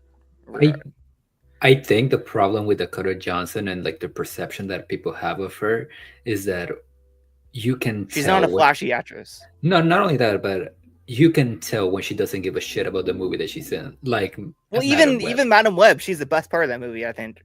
I don't know about that. I think she's fine. I can't tell. Yeah, she's easily better than the kids. We're not great. I mean, I think everybody's like even ground with. Yeah, I think everybody's like trying their best. Yeah, I think, but it's not. It's nobody's fault with that movie. But I think that reflects just like a lot of her press. She's just very real. She's not going to. She's great. Yeah, she's really. She's a very cool real person. Yeah. So I think that reflects what Edgar's saying, where she's like, you can tell when she gives a fuck about it. Yeah. But yeah, that like, just I think my favorite shot of the year so far, at least one of them, is the dance at that wedding, where we like start on them and pan out and go around and end on them dancing. Oh my fucking god, man! That's what movies are about. I couldn't agree more. Yeah, I love everybody in this movie. I think Pedro, the problem with his character is just like very underdeveloped, but I think that's just on purpose. Yeah, I think their chemistry is not there, but that's on purpose. Yeah, and I will say somebody else has made this point in another podcast, but I'm gonna make it here too, because that clip of Chris Evans' speech to Dakota Johnson outside of the barn has been going around now, like on Twitter, whatever.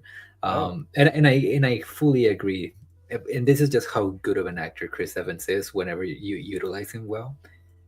At the end of his speech, because the camera is just laser focused on him, but at the end of his speech, when you finally cut back to Dakota, I swear to God, I can picture her the way that he pictures like Lucy, like the whole thing with the wrinkles and all the children that look like you, like it's just like so fucking such good writing, man. Interesting. Yeah. And well, speaking of writing, going back to the whole thing with Zoe Winters, it's just weird. It's just it's not needed. Like I understand the attempt of wanting to talk about that, because yes, it is something that happens in dating, especially to women. Yeah. I just don't think it's handled really well. I didn't mind it. I liked it a lot. And it just seems like adding something on to a plate that's already full. If that makes sense. Yeah. And again, people have been going back and forth of whether or not they like the fact that it almost seems like it's being used as a plot device to further Lucy's character. Yeah, there's that aspect too. And yeah, I can see that too. And it is a really tricky situation with that whole subplot, but I do like the dilemma that it creates on her. I mean, to be fair, it is kind of weird that she never thought that that was possible in her job. Is like, how long have you been working for this company? And it's never happened to you. I don't think that she thought it was less that it was possible. It's just that, it just never happened to her. Yeah. And also, again, not necessarily funny, but I thought it was really weird of like, oh, let me stalk this person that was just recently sexually assaulted. It's like, okay. Yeah, that wasn't great. A little weird, yeah. But yeah, I mean, but like I said, Zoe Winters is incredible, so it doesn't really matter. I didn't expect her to be, first of all, in this movie, but like as great as she was in this movie. She's one of the best criers we have right now. Yeah, she's really good in this. Yeah. So yeah, let's keep it moving. Yeah, Materialist was great. I really loved it. Great score too. Great score from Pemberton. Great score. Great original song. Yeah, the only Japanese breakfast song you liked. What's the original song in here? It's the credit song. Let me play it. My baby's got nothing or something like that. I should stop leaving during the credits. This guy.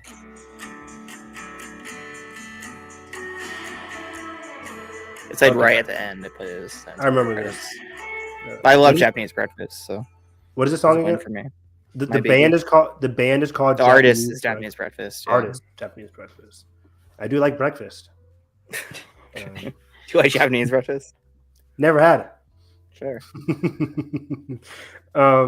I did go to Japan this year. I only had McDonald's for breakfast when I went there. This guy. He said, "I'm not gonna leave America." Did he have sushi? Did he have ramen? I had a ramen, and very good. That was when they gave me the spoon because I couldn't use the chopsticks well. It was embarrassing. But yeah, chopsticks are not my friend. Yeah, that's fair. But yeah, 5 stars for me. I also gave 5 stars to the next movie that came after this. How to Train Your Dragon? No, sorry. Made in 2.0? God, movie sucks. Really? It was 28 years later. That was movie. Oh yeah, okay. That's the biggie this month. All right. Pause. Oh wait, should we save it? Should we save it for then? No, yeah. But I was gonna say we have Megan 2.0, F1, Elio, 28 years, and How to Train Your Dragon. What are you guys gonna do? All of these. Let's go. Well, I know, but but which one do you want to do first? Oh, I have a few others also. Megan takes like 2 seconds. What do you guys possibly have to say about Megan? It's fun. It's campy. I saw this yesterday. I cannot tell you what happened. I saw it yesterday too. It's this movie is instantly. Like the first one, you'll love this one too. The first one's way better than this movie. I think this one's a lot better than the first. Not even close. Not even close. I think it's more fun. I think it's more interesting. You give. Oh yeah, it's an action movie compared to a horror. You give Allison Williams more to do. That's the one in my book. That's why I gave it 2 stars and not 1. Allison Williams locked in. Ivanka, whatever her new last name is from Ahsoka, great. I can't tell. The voice actress for Megan, incredible.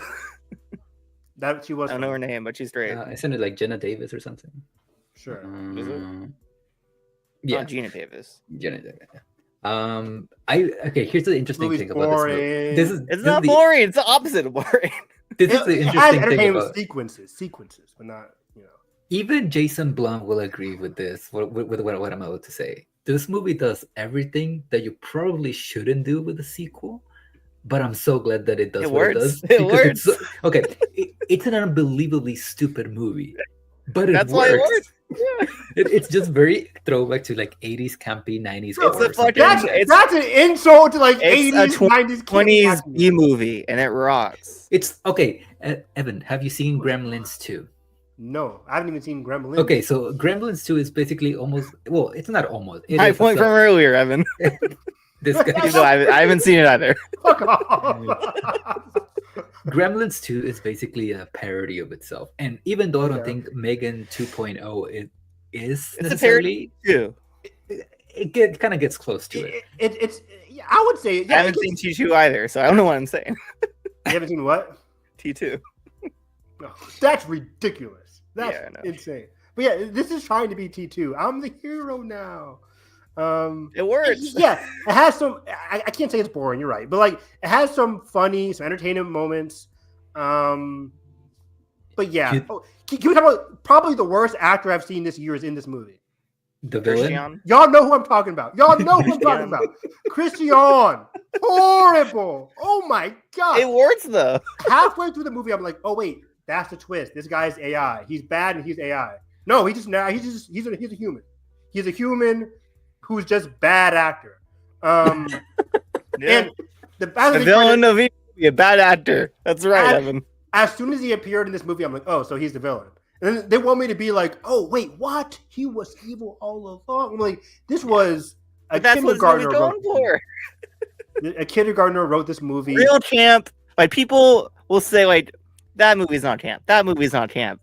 This is bad camp. People will see real camp and not recognize it when it looks them in their fucking eye. Like this movie is. This is real camp. This is bad camp. But I respect that you guys respect the camp. I just couldn't. God, I'm so glad they had her sing to Allison Williams. That is what the peak. fuck was that? That is peak.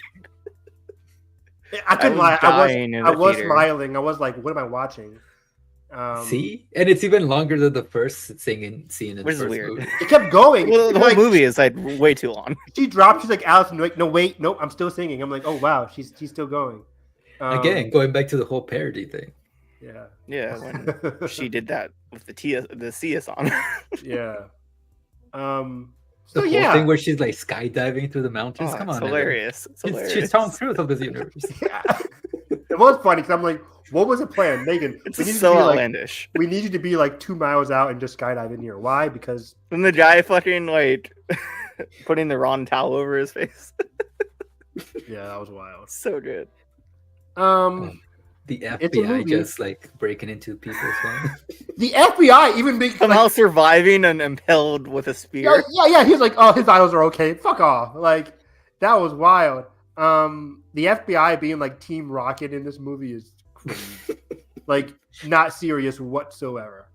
But okay, sure. It's a movie. It happened. I watched it. And I'll never see it again. It's way more entertaining than a lot of slop this year. And I'm watching this and I'm like, one of my big criticisms of the first one is like, man, I wish they went the extra mile. I wish they went like rated R. Rated R. Yeah, and then, I will say it should have been rated R. And then this one, I'm like, yeah, the same. Like, it's even more egregious because there's more blood. There's more action. It makes no sense. I'm like, just make them rated R. Blumhouse. Isn't that your thing? But okay. Yeah.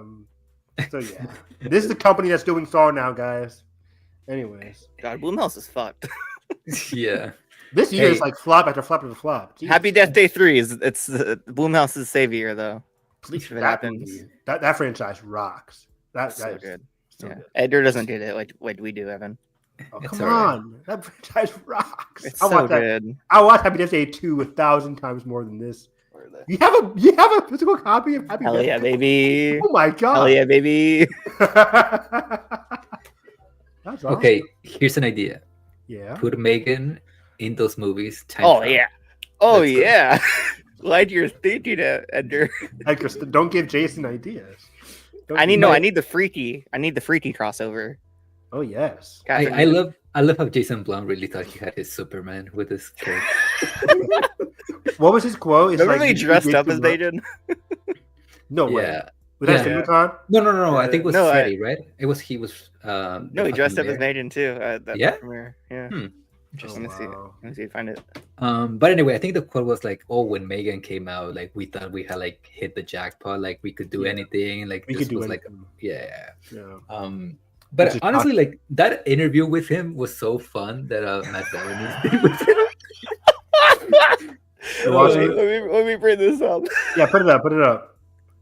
That's crazy. One second. Jason, what are you doing, my guy? Oh my god.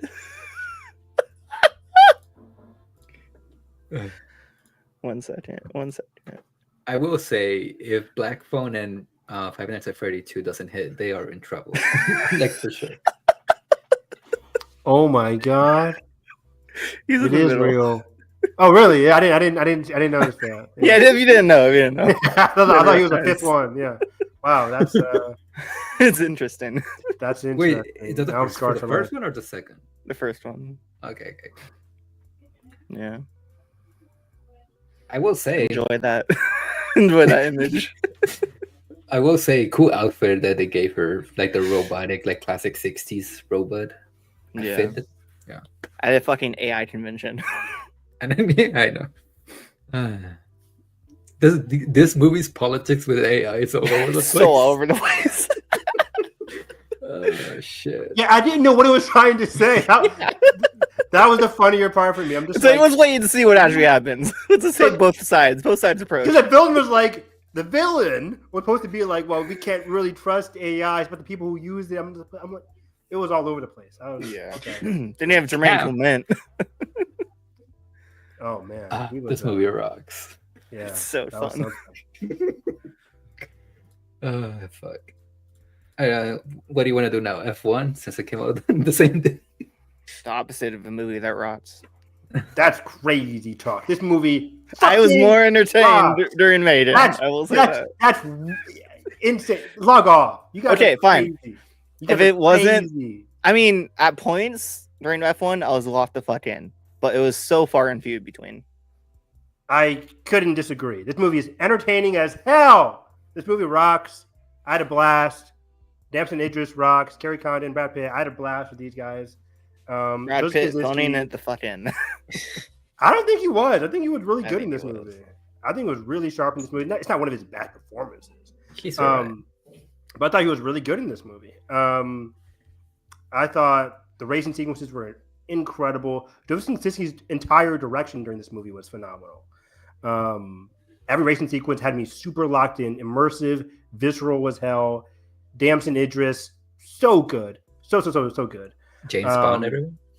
I would love it. I would love it. This movie sold me on him as James Bond. He's just oozing charisma. I would love it. I think he's locked in as Black Panther, if we're being honest. Oh, that'd work too. James Yeah. Bond. You know, the concept art had Damson's face in front of like Black Panther. It was Wait, really? cool. Yeah, the one that leaked, or yeah. Wait, actually? For Legit. Secret Wars or Doomsday? Yeah, it had Damson Idris as Black Panther, which is why they were asking Interesting, about it. But then now Russos are like, it's not real. Are they actually recasting Black Panther? Well, they have to eventually. Or not recasting, but just like The son grows up and yeah. somehow. Somewhere. But yeah, this movie, like, it hits, like I mentioned in my review, like it hits all the sports movie tropes. But I was just I think to its detriment. Sure, but I mean, I was locked in from beginning to end. I had a blast with this. The score is really good. Also, Hans Zimmer. Score's banner. was I wish it was fantastic. only score. I think that's the problem for the movie is that its needle drops are fucking atrocious. Tate McRae, get her out of here. I'm not a huge like needle drop connoisseur. But The I Zeppelin was one's diving with good. this movie from beginning to end. But yeah. But yeah, for me, cinematography and sound are also very good. Very, very good. Yeah, so for me, I vibe with this movie 100%. My dad actually, or not my dad, but I want to see this again this weekend if I have time. Even though I am seeing Jurassic Park this weekend, so I don't know if I have time. But yeah, I was locked in. I had a great time with this movie from beginning to end. How do you not have time to rewatch that when we just established that you have all the time? Because I have to leave the house. I have to leave the Where are house. these unaccounted for hours, Evan? Yeah, I don't know. I mean, I'm reading a lot. I'm if I'm not playing games, I'm reading a lot. I just platinumed Expedition 33, and You just platinumed a book? Is that what you were gonna say? no, I platinumed Expedition 33. Oh, okay. I need to play that.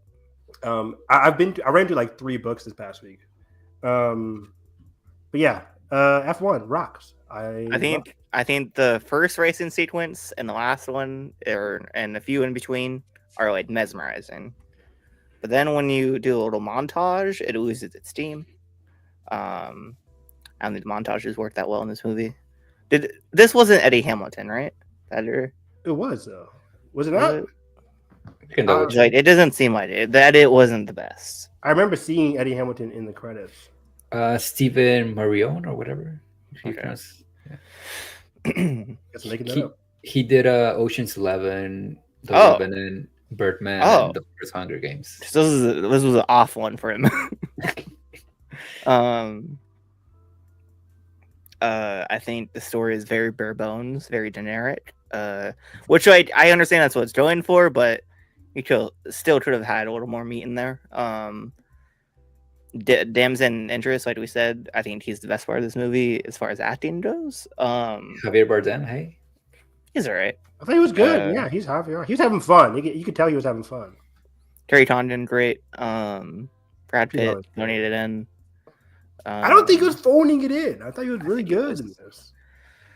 But like I was very locked in during some of the sequences, so I can't say too many bad things about this.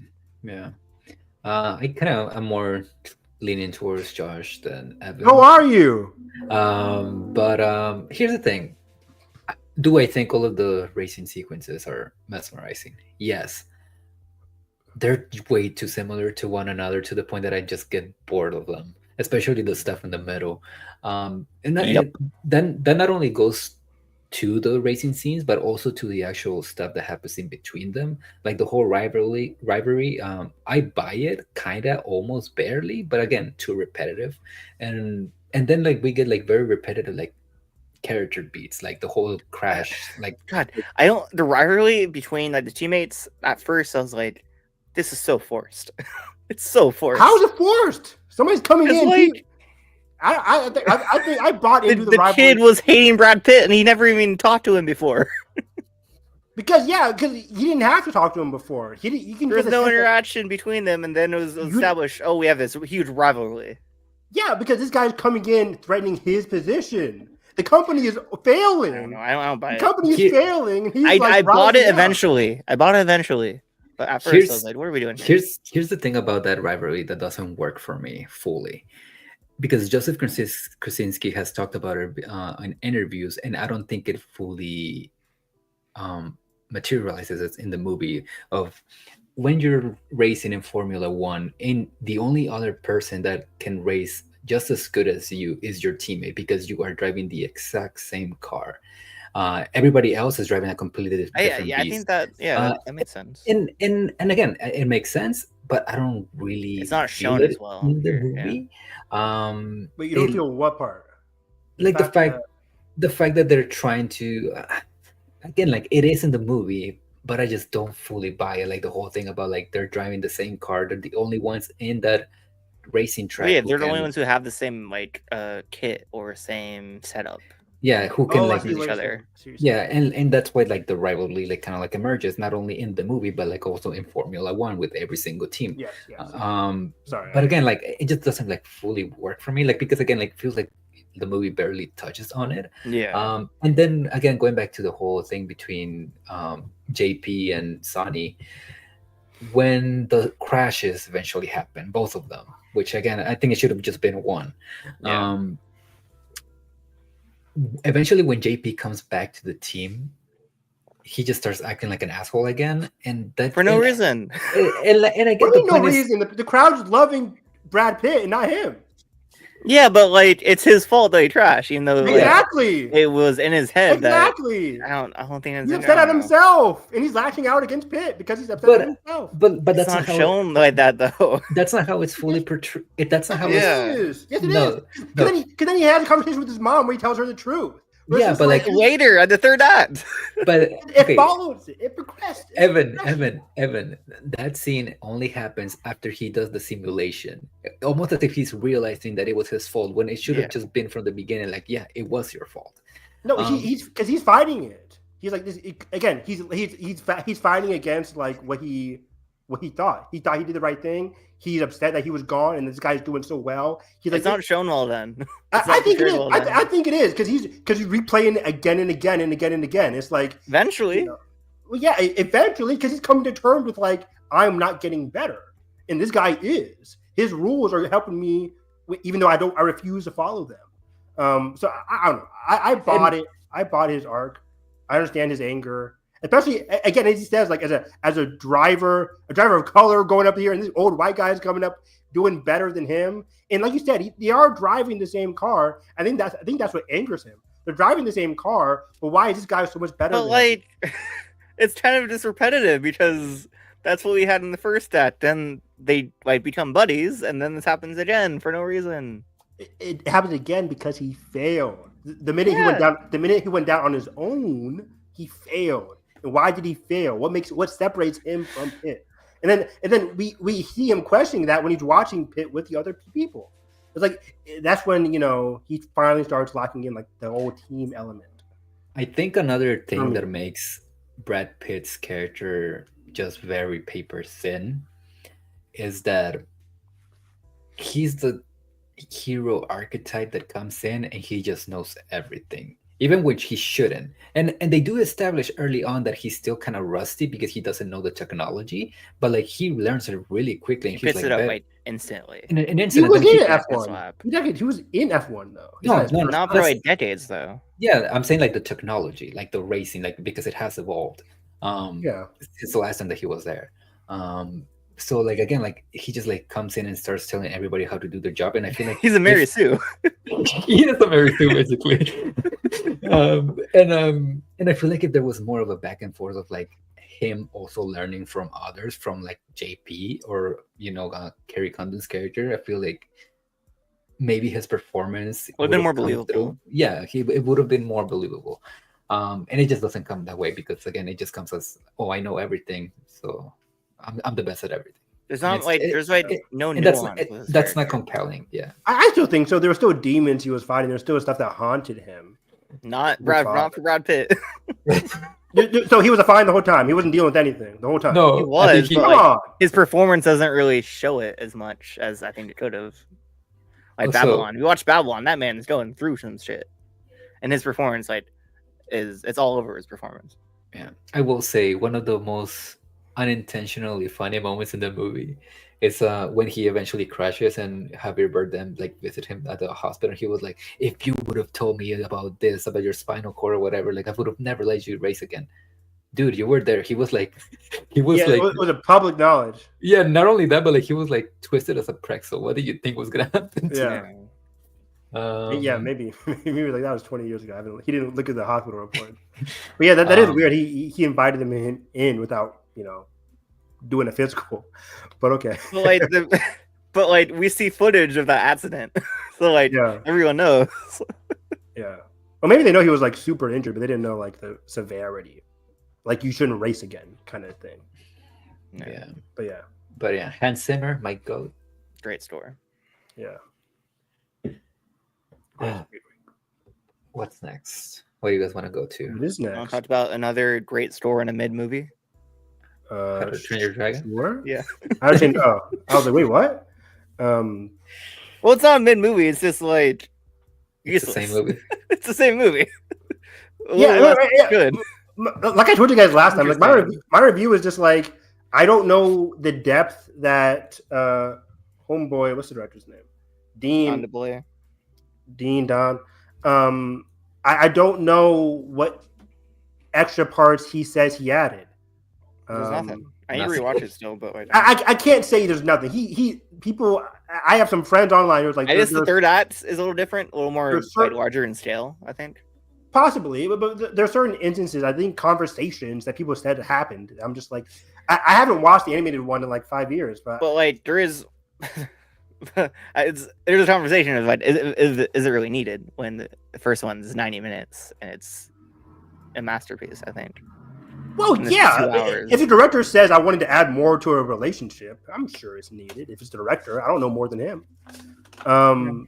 But on that part, I just don't know because everything else was so similar. But yeah, I already gave my review last time because I saw it a month ago now. But I enjoyed the flight sequences for the most part. Those are really. I mean, I will say like the visual effects for like this movie does not look cheap, and that's very rare to say for blockbusters these days. That's true. Or at least for cash grabs like this is. Yeah. It looks like its budget, which is really like I respect impressive. Him coming in and being like, "Yeah, this movie's gonna be the same." But I think he locked in with some of the flight sequences, some of the visual camera work, some of his direction's really good. Yeah, again, I think some of that works again only for the flight sequences. Everything else looks pretty plain. As far as like lighting and stuff, yeah, but like again, at least he's not like I just edit too. At least he's not cutting away every like 2 seconds. Exactly. He's letting some shots breathe, which is like it's what we want. Which is rare for these live action adaptations. Like letting The other one that adapted his work, Lilo and Stitch, was like cutting every fucking second. It was driving me insane. So yeah, I didn't have too much of an issue. Oh, I really liked Astrid in this. Nico Parker. Yeah, I like Nico Parker and Gerard Butler. I'm a huge fan of Gerard Butler. I thought he did a really good job. Yeah, but like in live action, I think it's really seeing him act like when Gerard's voice acting we're not seeing his expression. Gerard as an expression kind of like actor, I think it was really good here. That part still, his dynamic with the son still worked with me. And the romance with Astrid was solid again. Mason Thames, decent. He was decent. Doesn't match the same like nerdy clumsiness of Jay Baruchel. I think that's what I like. It's close. It's close. I will give it that. Close. And again, I think like his connection with Astrid was still strong. I really liked that. Yeah, it was decent. Yeah. The other kids, not great. Not great. This Julian guy, who's like, he's not great. He's not a good actor. Need him out of Hollywood. It's mean, but like he's not good. Josh is on one tonight. Yeah, I mean, you're not wrong though. But the Hollywood part, yes. But I just think I'm with you. He didn't really work for me. But yeah, I think Astrid and Gerard Butler were the big, scene stealers for me at least. Maybe Mason gets better in the sequel because it requires more of Hiccup in the sequel. I feel like he's just too cool for the role. Hiccup is not cool. That's what people said about Andrew Garfield in the Amazing Spider-Man movies. Oh, he's too cool for Peter Parker. I mean, he was, but it still worked. It worked. Yeah, Andrew Garfield. Yeah, but that's a different take on it, though. That's a different take on the character. And this is trying to be the thing. Yeah. Yeah, that's true. What about this movie in my notes? Let me see. I do agree with what Josh says that this movie does look expensive, and I do appreciate that a lot of it does seem like it was shot practically, but I just couldn't help but get like theme park vibes from the it's look like of what's the that movie. universe? Yeah, especially like the costumes. Like I could just tell that it was a costume. I didn't feel like it was like a lived-in world. What else? There's just like again. It clocked. I clocked this very early on that they were gonna drag scenes out just to make the runtime longer. Like that opening attack on the town or on the village, whatever. Cool, but drag the fuck I liked out. it. It goes for like 10 minutes, and that shit is like 3 minutes in the movie, maybe in the animated It movie. looks cool though. I saw an IMAX and those flames are flaming. I liked it. I liked that opening sequence. It was alright. I had a good time. Toothless. I think it's hilarious that all of the dragons they try to make them look realistic, except Besides for the him. Toothless. What We can't mess up else? Toothless. The fans will get mad. Yeah, fuck the fans. I mean, I think that's a good choice though for this remake. If they're gonna do it, at least not change that design, because that's pretty integral. I do not want to see realistic looking Toothless. That is not what we want. It's hard because like everything else is like in the animated movie is so fantastical, but they made it so like average here. But then Toothless is just like it's so weird. It's like either you want it Like to be Stitch. Why change it when it's like good? That's true, but Stitch is different. Like Stitch is like the only thing in that universe. Like the only like crazy. Alien. He's like the only crazy alien in that movie. Okay. Hard to explain. But like He's the only furry alien. like I feel like they had to get Toothless or they had to get Stitch right. In this movie, I don't know. It's like because the other dragons look very different in the animated movie compared to what they look here. Yeah, I don't care. Like the other dragons look like House of the Dragons, besides Toothless. And again, I didn't have a problem with it. It was just weird, like the dichotomy.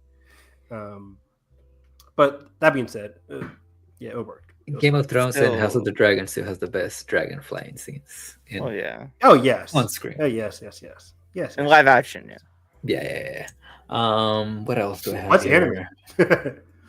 How to Train Your Dragon. Oh, yeah, good point. Yeah. I was like, Damn. what's the dragon animated movie?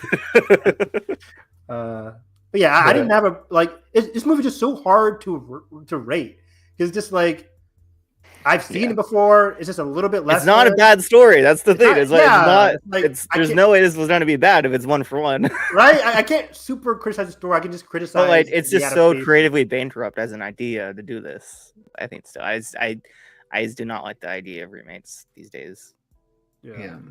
And going back to what you said, Evan, about what's different from this to the other one, the only notable thing that I can think about is that in the animated movie, there's that scene after the first flight test between Hiccup, Toothless, and the little dragons, where they're like fighting over the food, and Hiccup is like giving this speech about like, oh, we're not so different from them. That is not in the live action movie at all. Oh, right. Yeah. And that's better. But yeah, I mean, that's it for it. Do you guys think they get Cate Blanchett for the mom? I was about to ask that. I think so. It's Universal. If she's willing to do Squid Games, I'm sure she'll say yes to this. Yeah. What else is he doing? Tar 2? If she had Thor, yeah. Black Bad though. Black Bad. She's so good in Black Bad. Such an up and down career right now. She's having fun. Oh wow, she was in that. You know what? Borderlands. Oh yeah. Don't Look Up. She was in that. She was, right? Yeah, I mean, it is McKay. Yeah, who wasn't in that movie? I think she was. Yeah. I think she was a reporter. Yeah. I'll take your word for it. Yeah, she was. She was a news lady. Cool. She's like 4th build. Oh damn. Okay, that's How to Train Your Dragon. Why are we doing the whole trilogy? Because it made money. I guess that stands as my question. And they have a park now, right? Like you said. Yeah. So, okay, let's keep it going. Elio. Elio, I really liked Elio. Oh, Elio, yeah. I really liked Elio. I had a great time. A very sweet coming of age kind of story. Paralleling the other coming of age story in 28 years later. The digitification of Elio. The what? They digitified Elio. Pixar. He did. Deep for Venus. But during Pride Month too. How dare they? Again, another Luca situation. Was he supposed to be gay? Yeah, it was supposed to be queer. Yeah. With what character? Elio. I don't know. Oh, just queer in general. Elio was supposed to be more queer coded. Oh. I mean, he still is in the movie, but and probably more so. Oh yeah, and probably autistic too. I didn't recognize that. I can see autistic, but I didn't really recognize the queer part. I mean, you're a straight man, I mean. I guess. I mean, he's having I didn't. Yeah, I can't. Luca was more obvious for me. This one, I'm just like, maybe. I guess. It's whatever. But I think the best part about this movie that I was locked in on 100% was his relationship with his mom or his aunt. Yeah. In this movie, that was so heartfelt, so heartwarming. Spoilers. The rocket scene. The rocket scene was really good. One of my favorite parts was, or one of my favorite aspects of this movie. Spoilers for Elio. Is how both parents, whether anyone cares about spoilers for Elio. They should. Guys, go watch Elio. It's a really good movie. Yeah. Say that with like. But it'll be in Disney Plus, Evan. Stop it. Yes, we should have went straight to Disney Plus, right, Evan? Stop it. No. Shouldn't have. Moana 2 could have gone straight to Disney Plus. Made $1 billion. It was supposed to. Made $1 billion. Yeah, I know. But did it really meet $1 billion? I think so. Was it like 900 or a billion? I think it was like $1,000,000,001. This man is gonna kill himself. Over 1 billion. What's Elio at? Over 1 billion. Is Elio even 100,000? I don't know. Moana is 1.059. Oh my god. Elio is at 76 million. Look at it this way, Josh. At least movies like Moana can pay for movies like Elio. That's fair. And we are getting the Beaver movie next year. Not anymore. We're getting the Beaver movie next year, and then we're having an original movie. The Cat movie. That's the one. Even though it's just gonna be a Flow remake, but the Cat movie. Oh yeah. Capital. Yeah, that's 2027. Yeah. It's the director of Luca too, so that could be a banner. I like that Pete Docter is still saying like we are doing like for every one original movie, there's gonna be like 2 sequels. But like, How long will that last? We'll see. I think for the next 3 years at least. So Yeah, but wait, P- we'll see. that's I don't know. Ratatouille 2 is in rumors. So. What? The rat Man, movie? I think that was the bond. Was it good? Yeah, but Pete Doctor washed. I don't know. We'll see. No, he's good. He's a good producer for Pixar or whatever it is. I mean, he's still like one of my favorite directors of all time. CEO of Pixar. Because I was getting nervous last year when he was talking about like originality in Pixar, but like if he's cementing. Okay, I can't say this because of my job, but I want to say something really bad now. If he is cementing like every single year we are going to have an original movie, I like that.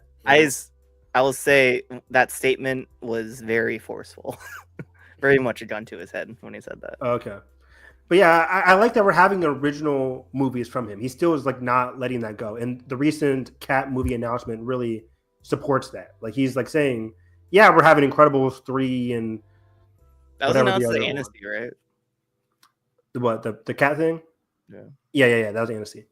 But yeah, so anyways, the Elio mom stuff was really good. I like how both the mom and the other father really instantly knew that the other was like not real. It was not like their child. The other father. The father for the alien. Oh, okay, yeah.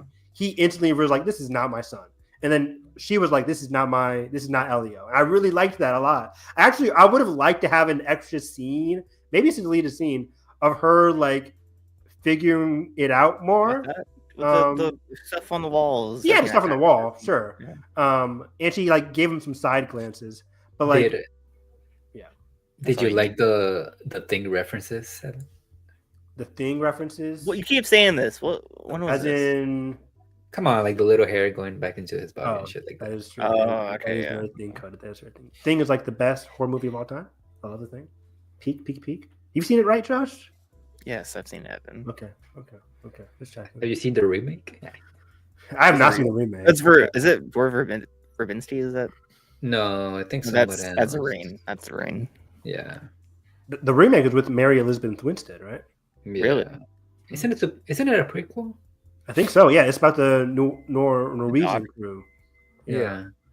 But either way, so yeah, I like the stuff with his mom. I like stuff with the other aliens. It's just overall very heartfelt, very sweet story. I didn't get like overly emotional, but I had a great time with this movie. I cried. Oh no! Hear that got me. I love that.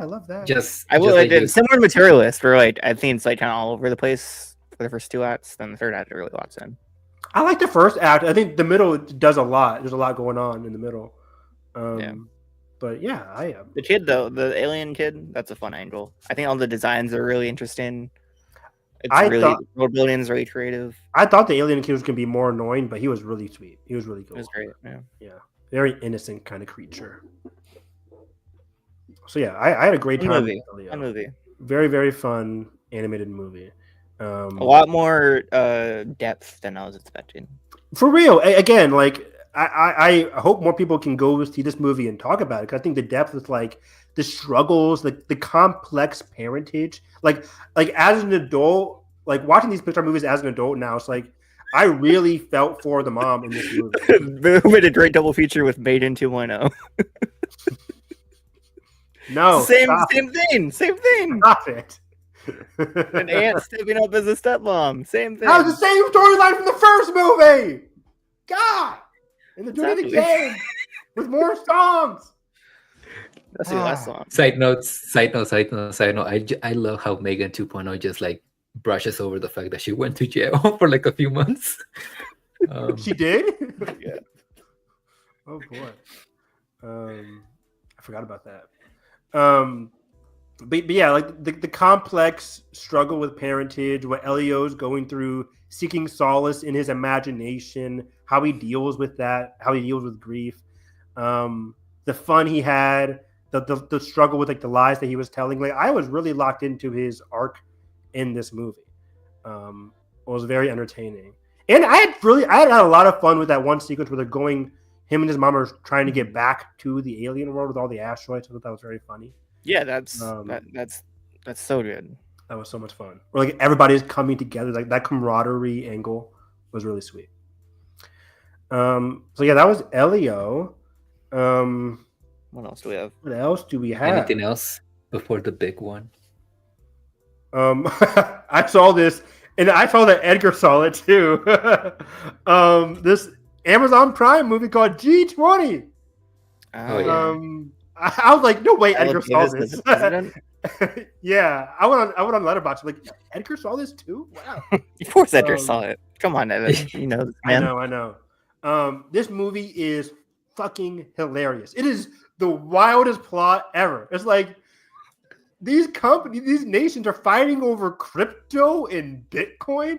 Edgar, correct me if I'm wrong, but Viola Davis's pitch to help save farmers was to like go through with like Bitcoin. Was that her solution? This was in Big Crypto's pocket, right? Like it was weird. It's been way too long since I saw this movie. I kind of like erased it from my memory. Let me remind you. It's like she is the president trying to do like this whole savior thing with these farmers in Africa by proposing they sign up for Bitcoin. Meanwhile, the evil guy played by Homelander is like, no, I'm gonna take their he's the evil guy. He's like, no, I'm gonna take their money from Bitcoin and put it in crypto. I'm like, what the fuck is happening? It is baffling plot. Sponsored by Crypto.com. I couldn't tell. Like, is this pro crypto, pro Bitcoin, pro everything? Like, that's not money. It was weird. Is it like Maiden's politics with AI? Basically, I had no idea what it was like. It was wild. But then I remembered, like, oh, this is Amazon. You know, this is Amazon. So the movie was awful, but it's like that meme of a shout out to movie with complicated politics. My favorite genre. Yes. One of my favorite genders.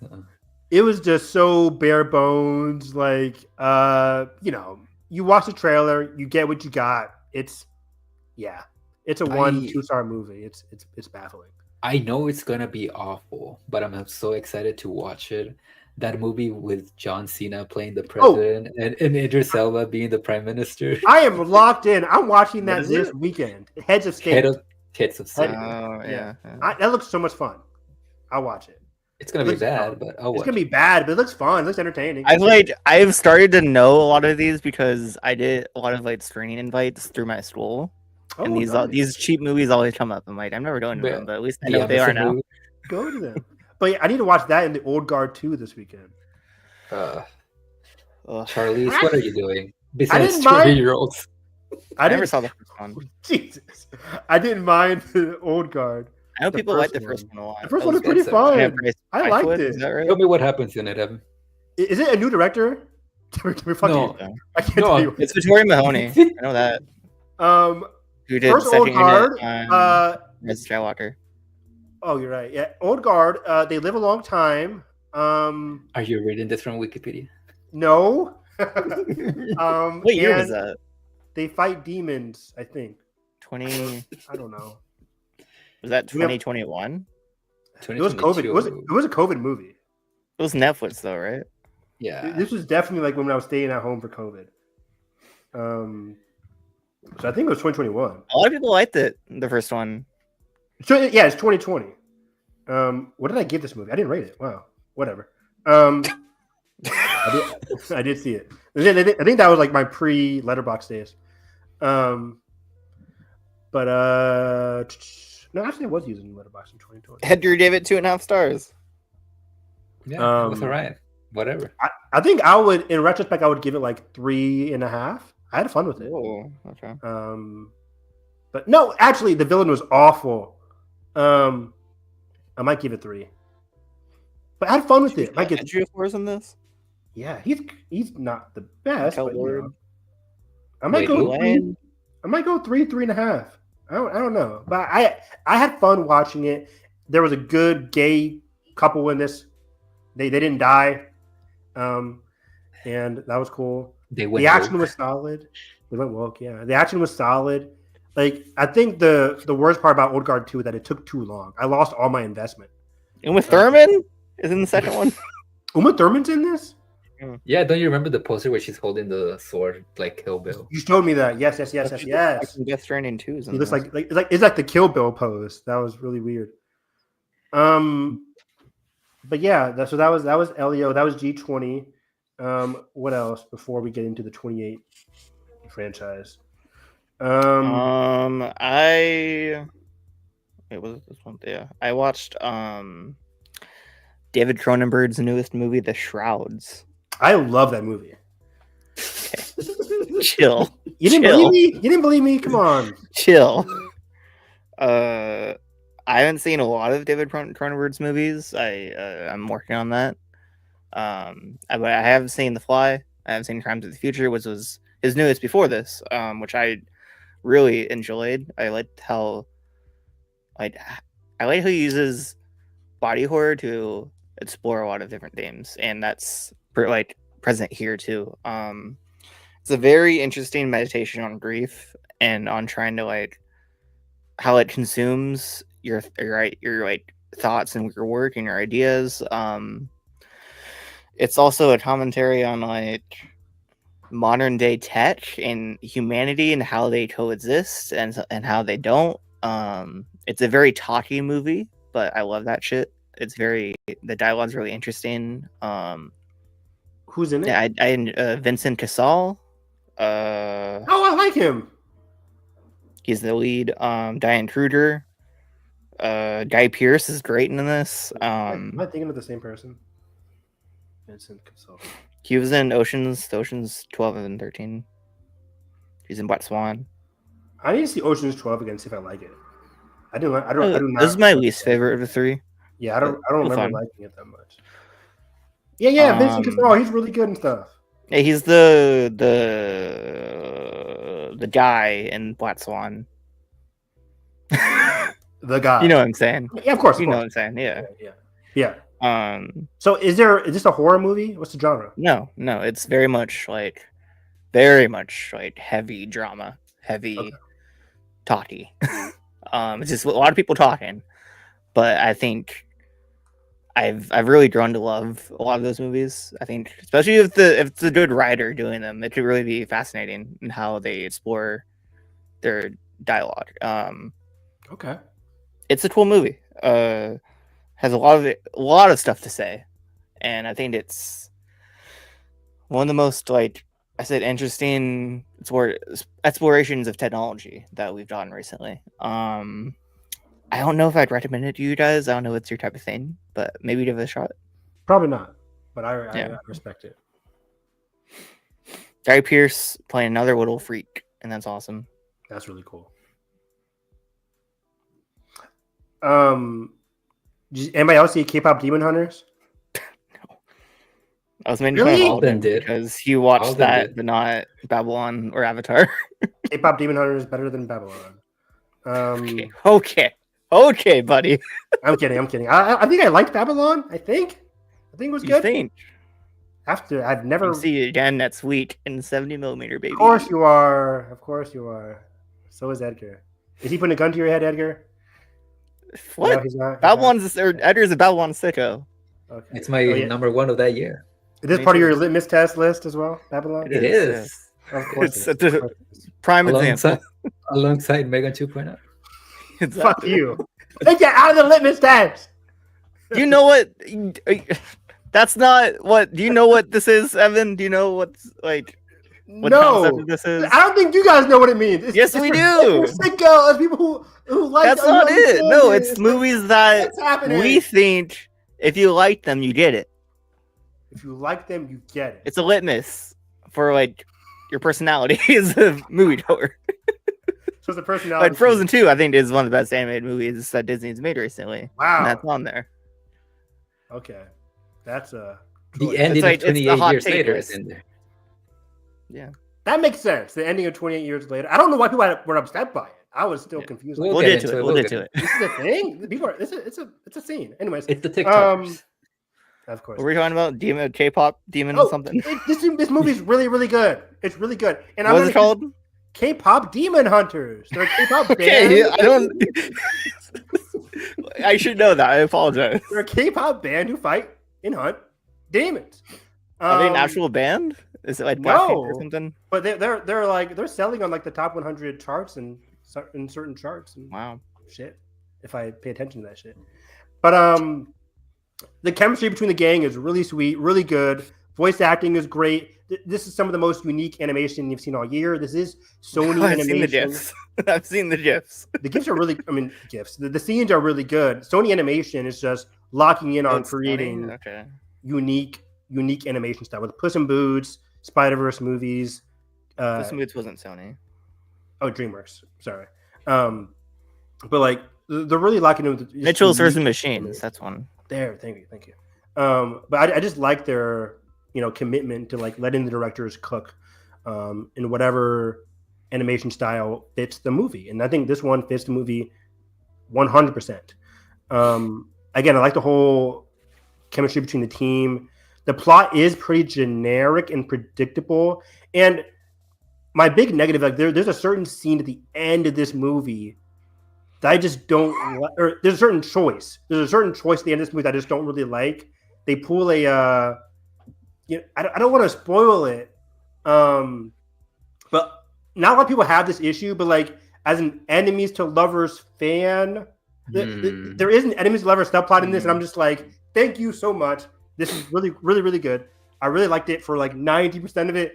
Something happens towards the end. I'm just like, fuck. They die. But I don't know. But then certain things happen. I think anyone cares in our audience cares about spoilers. They should. If you are watching this, watch K-pop Demon Hunters. I recommend it. It's a 3.7 on Letterboxd, which is kind of crazy. People are liking it a lot. I can't tell which Is one this I be like nominated for Best Animated Feature? This year, maybe. This year is pretty thin. I still think Scarlet is going to win. That's my hope.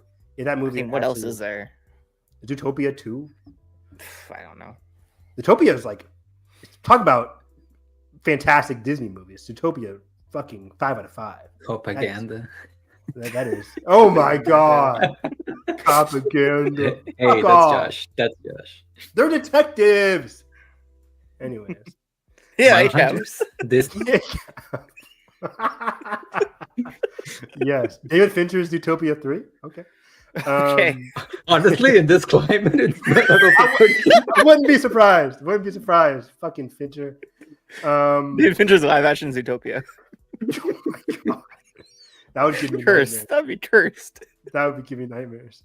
But yeah, I like K-pop Demon Hunters a lot. The music really rocks. Animation's really good. Seriously though, is it going to be nominated for an Oscar? Because I think it actually will be.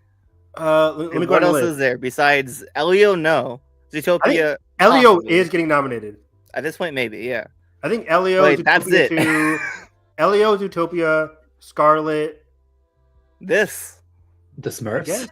K-pop. No, the Smurfs is not getting nominated. There's probably some anime that I just don't know about, or some. There's nothing foreign- from Cannes that popped off. Sure. Something will come up. I'm Something sure. will come up. Wildwood was delayed. But I think Scarlet has this in the back. If it's There's good. this After like Flow winning, yeah, I think that's a guarantee this year. there's this stop motion Mexican animated movie that's coming out later this year. It might Really? that- Okay. Yeah, kind of like in What's the it style called? of I forgot but I think it's kind of like in the style of what's the movie from Tim Burton, The Bride or whatever. Corpse Red. Corpse Bride. There you go. Kind of like in that same style. Let me see what it's called. That sounds fun. Hey, the Oscar, not Oscar expert, but the next picture podcast. They gave a list. I forget what they think is going to win. Oh, right here. They said Zootopia 2, Scarlet, Elio. Oh, they have Arco and In Your Dreams. What's Arco? Never heard of that. I and think In Your one from Dreams. Cannes, but like Oscar expert was saying that didn't really pop off there. Okay. And then In I Your just- Dreams. I don't remember hearing about that either. I just sent it to the chat. Okay. Let's see here. Well, I like this animation style. Interesting. That coming out this year? Maybe I'm assuming so. Yeah, Is this this fall. Amnesty or something? Wait, what? Was this at Amnesty I'm not sure. or Amnesty? It's 2 hours of pure imagination. 2 hours might be a bit too That's long. really cool. But yeah, but I think K-pop Demon Hunters has a shot. I think it's going to be higher than people think. If I don't know if it appeals to the Academy though. It might just be a Letterboxd kind of thing. I mean, what else is there this year though? Yeah. Wait, did you hear what I said? Like, have you heard about In Your Dreams? Do you know what that is? I've heard of it. Yeah, I don't really know much about it, but Is it I've heard Netflix? during predictions and stuff. Is it Netflix? Yeah, I don't know. In Your Let's see. Dreams. In Your Eyes. In Your Dreams looks very generic from the images I'm seeing here. It is Netflix. Oh, I do remember seeing this. Okay. This one probably won't be nominated. Yeah, I don't think it would be nominated either. But okay. Are we ready for the 28 years time? Let me see if I want to have anything else. Because I got to 28 weeks. Oh, you have stuff to say about that, don't you? Not a lot. That is one of the worst movies I've seen. That's crazy. I watched Steve Jobs for the first time. Whoa! First time? What'd you think? After I was on my Days hype, my first Danny Boyle movie was 28 Days Later, so I was like, let me see what this guy's about. Wait, so have you not seen Sunshine? No. Or Slumdog? Wow. No, Days was my first of his. People will sleep on Slumdogs now. And yeah, he like with these two movies and years, he's like, okay, this guy is one of my guys now. He's cooking. Man, what do you think Steve of Jobs is incredible. Michael Fassbender's best performance? Oh yeah. I don't know. Don't say Alien Covenant. Don't say Alien Covenant. I will say that. I will say it because it's the right answer. Edgar, don't shake your head. You guys are wrong. Right, dude, he's so fucking good in Covenant, man. Oh. Litmus test. How do you not like that? How do you like that? I guess I failed the litmus test. Like Yes, the movie as a whole, Prometheus is a lot better. But that performance is incredible. He's really, really good. He's just not as good as Steve Jobs. Steve Jobs. There's an argument. He's transcendent in that. He's playing two characters. Yeah. That is true. Oh no. There's an argument. That's all I'll say. Steve Jobs is incredible though. Oh yeah, he doesn't play the flute in Steve Jobs. Exactly. There's no gay-coded flute scene in Steve Jobs. There's no fingering in Steve Jobs. Yeah, that's right. Dang it. I was not expecting this level of interrogative and harrowing in the bio pitch. That's very rare, and I'm glad this movie went there. God, the editing in this is insane. Phenomenal. So inventive and so creative for a movie about Steve Jobs. That's like very fucking terrifying in that first act. And the way this movie just progresses is so fascinating. And the ending, I'm not sure if it works fully for me. What happened in the end again? Right, it's very much of a cheery ending on the outside, but I could see it being very like a little more like if you dive deeper into it, it's like very what's the word, performative. It's a very cheery ending with him like making with his daughter and him doing on stage and him like I could see it, but like if you look past that, it's very much this is fake. This is just him putting up a show for this moment, which is interesting. Yeah, this movie is so dense. There's so much in this movie. I remember being blown away by Kate. The accent is weird, but like it works. Which Kate is it? Winslet. Kate Winslet. Yeah. Kate Winslet. I was like, oh my, was she nominated? I think so. Was she not? Was she not? I think they both were. Yeah. What were somebody search up the awards for this movie? Because I adored this movie when was it 2015? Yeah. I think this was like a top 10. 4 years after his death too, which is crazy. Yeah, that's really quick. Yeah. But this movie just rocks for me. This is where they were nominated. Michael and Kate. Mm-hmm. Good. The movie's only nominations. That's crazy. That's so weird. Yeah. No Sorkin. No adaptation. Wait, was it no not editing? Like no screenplay? Nope. It would be adapted, right? Yeah. That's the BAFTA nom for screenplay. But hey, at least being the Ricardos got in or something. I don't know.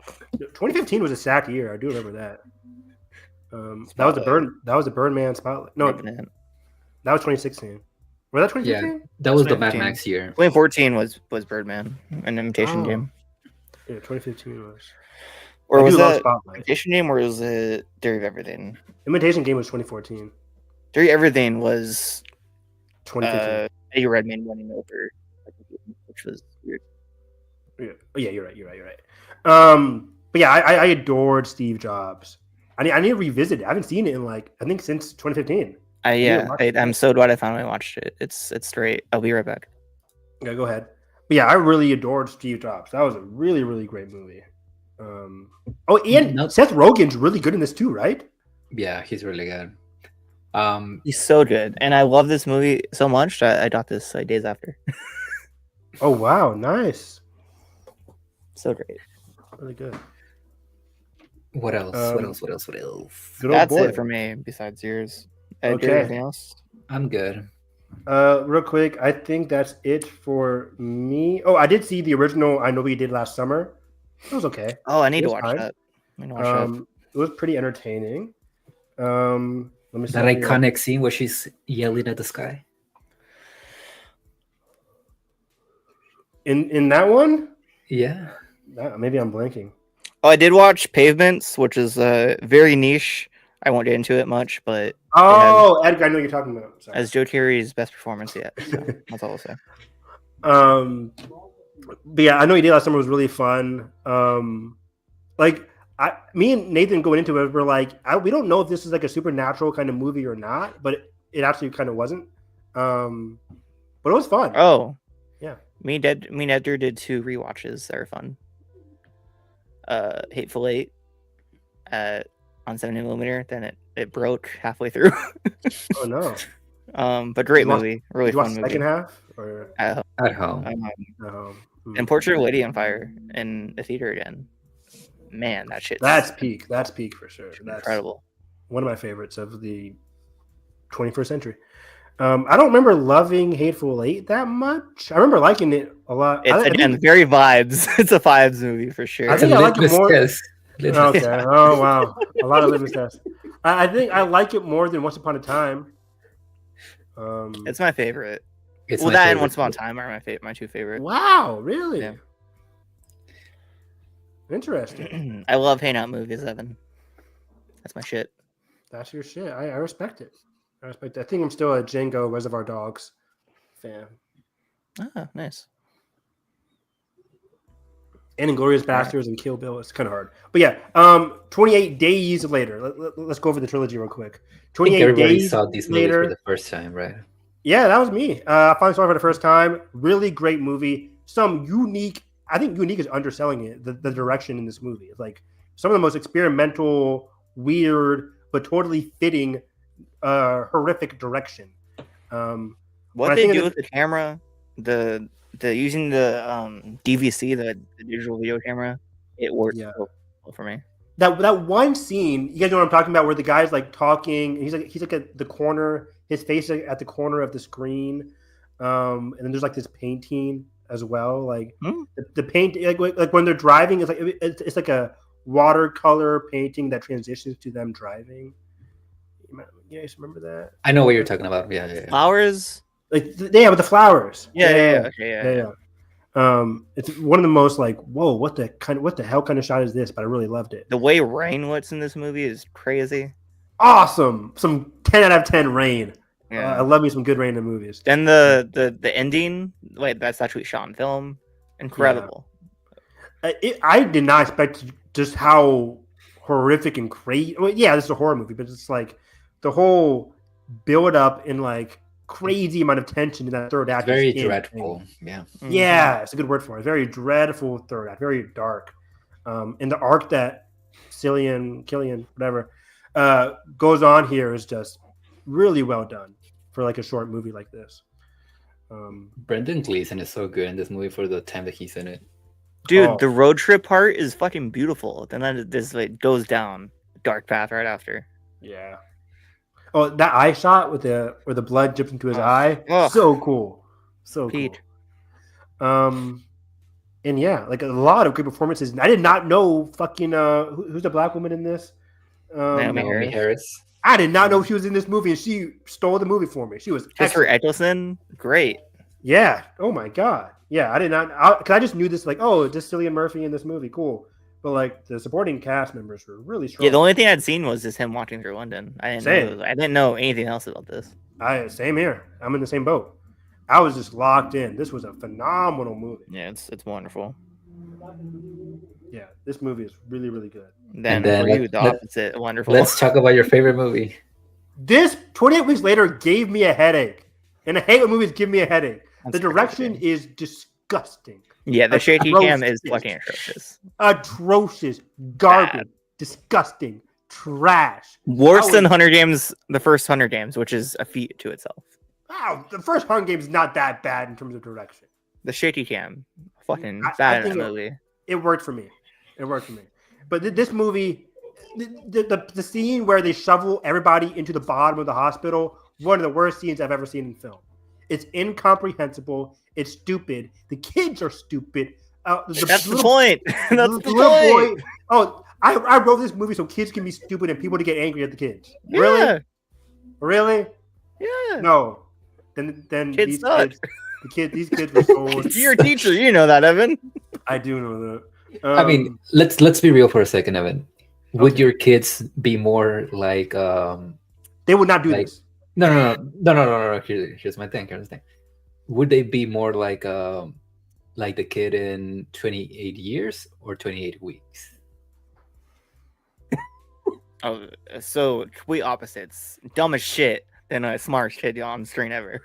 I mean, what the kid does in 28 years later is dumb, but it works out. He's not dumb. He's not dumb. I mean, like he's smart. I mean, he sees his dad cheating and he knows what that is. Oh, spoilers. Great job. You know what cheating is, kid. But like going into this island unprepared. Okay. It's not the smartest thing in the world. But that's a coming of age. I like it. I like it because it works out. But he would have died if it wasn't for things out of his control. That's movies. I mean? But that's movies, sure, whatever. But the way he's written in that movie, I was like compelled by it. This one, like emotionally so. This one, I don't remember what mom looks like anymore. Like, fuck off. And then the dad is leaving the mom is fucking great though. The dad, okay, let's talk about this. The dad spirited. I appreciated it. Was great. Right. He was killing the parents before the second act. Fucking great. That was ballsy. Really cool choice. So like, the dad leaving the mom. I would have made the exact same choice. If I'm the dad, no. Let me mean the love of your life. Let me explain. Only twist we did from this episode so far. So, I'm the husband, right? We're at the bottom of the house. Shit's getting crazy. I'm like, hey, wife, we have to go. She goes upstairs to some kid she never even heard of before less than 24 hours ago. Then she goes to the end of the bed trying to save this kid. It's like, it's time to go. We gotta go. And then a zombie enters the room. Husband then enters the room, and she's like, hey, now you gotta help us because we're screwed. You put yourself in this position. You want me to fight a zombie by myself when there's 10 zombies at the bottom of the floor? I'm gone. Bye. Woo. I would have did. Like, and then the movie doesn't make it seem like he's a bad guy for leaving. Like, no, he tried his best. He was like, honey, we got to go. But she wanted to save some random kid. Fuck that kid. I agree. And then somehow the mom survived.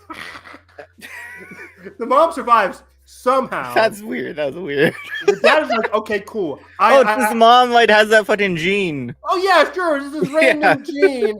Let me kiss her. What the fuck? That was stupid. I was screaming like, fuck you movie. And then the daughter and the son, I couldn't stand them. Jeremy Renner though. His death sequence was fucking hilarious. They're like, I'll be right there, guys. Oh! He bursts up in flames. Hilarious. That was a very funny scene. How does Rose Byrne die in this movie? I forgot. How did she die? Yeah. I was just thinking the same thing. The dad kills her. The dad kills her. yeah. He's alive somehow. He's been following them. He follows them the whole time. The whole time he's just following them. This guy can really run a mile. God, I love movies. It's wild. And then the son nearly. Oh no, the son doesn't die. He should have died. But then the son caused the apocalypse. The end. Basically. Yeah. And they go mean this movie is. Yeah. If I was that black helicopter guy, I'm like, I'm leaving y'all kids. Where's my guy? Where's Jimmy Renner at? If I don't see him show up, I'm gone. Bye, kids. Y'all later. Wow. But okay. And what about 28 months later in Paris? That was really good. That was really fun. I like that. Great spinoff. That we never got. Never happened. But 28 years though. I didn't hate this. Years. But weeks. I didn't hate it. It's goofy, but I think that's on point, like on purpose. Sure it is. Anybody can say that now. Oh, it was on purpose. Yeah, sure. Litmus test. Okay, Evan. F1 lover. F1 rocks. Let's go. Anyways. All right, whatever. This movie's fine. Years is incredible. Arguably best movie year. I've kind of come back around Sinners being my number one, top but two. It's top close. two. It's close. Top two for sure. Wow. I did not expect to love this movie. I mean, the trailer is like iconic now. And it's even better in the movie. It's even better in the movie. Like, yeah. I'm watching this, I'm just like in awe at nearly every scene in this movie. Yeah. I had a bad second rewatch, so. Oh no, what happened? It's just because the projector was fucked up, so it looked all washed out. Got it. Oh, also, I was watching Megan too. This guy's phone goes off and he doesn't turn it off. Oh my god! Don't get me started on. He doesn't turn it off. Movies these days. I literally, it was the guy next to me. I'm literally looking at him the whole time. I'm like looking at him. And he doesn't do anything. I'm like, are you gonna turn it off? He's just some old guy who just sits there. I'm like, did you say something? Yeah, are you going to turn it off? I thought I was going crazy. I was like, it's either this guy or the guy further down the road. But the other guy down the road was checking his pockets. I'm like, this guy. People don't get it. I don't understand what it's. I mean, COVID. That's what changed things. But put it on silent. They're not that important. Stupid, man. It was bad even before COVID. It just got worse. Yeah. But anyways, but I feel so vindicated for having this on my number 3 on my draft. That was good. That was smart. Yeah. That was smart. And I think our drafts were really good. Yeah, besides Holland, it's fucking great so far. I think our drafts, we listed like a lot of great movies or soon to be great movies. Who had Frankenstein? Was that Edgar? Yeah. And The Bride, but The Bride is not coming this year. So. The Bride's not coming. Yeah, I had The Wildwood. Let me just bring it up. Let's do a little check-in. My only miss is F1, and even then, it's still a good movie. My only miss. Fuck you. Can you say me it, Edgar? Let me see. Or is you to bring it up also? Yeah. Give me one second. But we just do after we talk about the movie. But 28 years later, you know me, guys. You know Mike Flanagan rocks. Mike Flanagan rocks when he does like emotional horror, like Haunting of Hill House, emotional horror. I'm in the emotional horror. I did not expect to get as emotionally compelled as I did in 28 years later. The sneaky coming of age storyline, phenomenal.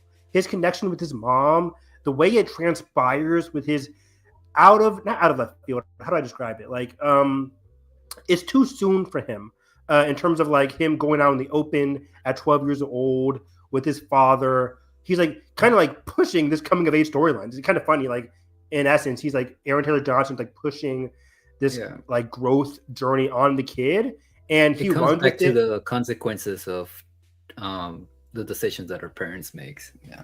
Exactly. And I think, by the way, Aaron Taylor Johnson, phenomenal performance here. Really, really good. I hope he has to be in 28 Years Part 3. I assume so. I don't think he'll be in Part 2. I don't think so, yeah. But I think he'll be in Is this his best performance? Probably, to be honest. I like him in Nosferatu. Oh, he is really good in Nosferatu. Probably had more to do with it. He's great in Tenet, too. It's a very small role. But yeah, he's good in Tenet. Who the hell is he in Tenet? He's the cowboy, blah, blah, blah. I'll take your word for it. I did love him in Bullet Train. No cap. He was the best part in that movie. Yeah. No. You know what? It might be. He was great in Fall Guy. Fall Guy is my favorite performance from him. It's between this and Nocturnal Animals for me. Fall Guy. Ooh, yeah. He's great in Nocturnal Animals. That movie is so uncomfortable. It's one of those movies you only see like once, but Yeah, he's really just once. But I apologize. He's the actor who's He's the actor, Ryan yeah. Gosling's stuntman for. Yeah. I actually like Fall Guy. Do people not like that movie? I love it. I think I like most it a people lot. liked it. Yeah. Okay. Just nobody watched it. Yeah. But yeah, 28 years later, the vulnerability that he gets towards the end of the movie is really, like, in the short glimpses that we see of him, is really good. And his flawed parenthood was very interesting as I well. love how this Like, movie he- has a Sorry, you finish. Sorry, I was like, he obviously loves his son, but like the actions that he was doing to convey that were just very flawed. And what he was like, the way he was handling his marriage and the cheating aspect was just, that confrontation that he has with the son with the knife. I'm just like, oh my god, like it's unnerving, but dramatically well done. And it's a good like force to push the kid in. It's very complex because I love that small back and forth between him and what's his face, Spike. Spike, yes. Yeah. That where Spike asks him like, "Oh, do you want mom to die?" And obviously, the first thing that he says is like, "No," but you can kind of tell in his face that he's kind of like, "Yeah," There's some and not because he doesn't love her, but because he probably knows what she knows, that he wants to she's move gonna on. die. Yeah, it's like it's the unfortunate reality, like that, like as a mature adult, it's like it's the unfortunate reality of just like that the kid can comprehend of just being a burden. Like he obviously loves his wife 100%, but it's like she is being a slight burden on his life, and he wants to move on, and it's just something that the kid can't comprehend. But it's so well done, though. It's so good. It's like, oh man, I did not expect that whole like family drama. I wasn't expecting like a very clear 3-act structure here too. It's very like first, second, third act, but it works really well. It's a simple structure, but it's great. And an epilogue. Yeah. Hold. I fucking go. Echo Kano, man. MVP of this year. He's killing it this year. Sammy. So good. But the visuals. So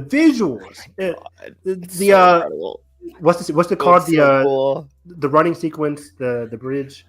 Oh my god, yes. I forget what that piece of land is called. It's so strong. It's gonna kill me because it's a track in the. I know, I'm right with you. It starts with a C. Causeway. There we go. Yeah. Causeway starring Brian Tyree Henry, Oscar nominee. The Causeway scene is jaw dropping. So good. Jaw dropping. Just the way Night looks in this movie reminds me of like Fury Road or Furiosa. Great comparison. So cool. Yeah. Just like those beautiful lights and the visuals there. The big wide shot where you see both of them running, like the alpha, and then the way the water looks, it shines, so beautiful. Like, how is this all in a studio room too? Like, that's crazy. Yeah. That's crazy. And talking more about the visuals, the fucking the whole thing being shot on iPhone, what that means, and the fact that like the rigs that they use for some of those kill shots, unbelievable. So inventive, so creative, and some of the coolest stuff I've seen in a long time. For sure. Just like it elevated a lot of like the hectic, frantic nature. Yeah, the editing on this is crazy. The sound design, Johnny Burns, our guy. Peak. Yeah. What a run, man. Nope. Zone of Interest. This. Yeah. It won't get nominated for sound, but it definitely should. Yeah, it should. It definitely should. Yeah, this movie it's fantastic. And I like how it gets like progressively more emotional too as the story goes on. It didn't get me, but it was close. No tears on this one. It's hard to get me in movies these days, but I was locked in. I can't remember last time I cried in a movie. Jodie Comer. She was okay. I'm kidding. She was awesome. She was fantastic. But every time she's in a movie, she is made better. Man, what was that one Ridley Scott movie that she was? The Duel. Last Duel. Bike Riders. She should have gotten her first Oscar nomination. I don't know. I mean, I know why it didn't because nobody saw the movie. But for Last Duel, Killing Eve, she's incredible in. Oh, so I heard. Yeah. But yeah, the sequence where we find out that she killed the infected that was about to kill Spike. So really, cool. really cool. 'Cause I was like, oh my god! Like the way it was chewing on his shoestring. I'm like, this is so The fucking soldier guy, hilarious. Oh, Eric. Eric. Hilarious. Yeah. Really good character. Samson, bid did zombie. The comedy in this movie is fucking phenomenal. Yeah. Really One of the good. best of the year. And I really our boy, Rafe, Rafe Fiennes, Rafe yes, Fiennes, yeah. so good.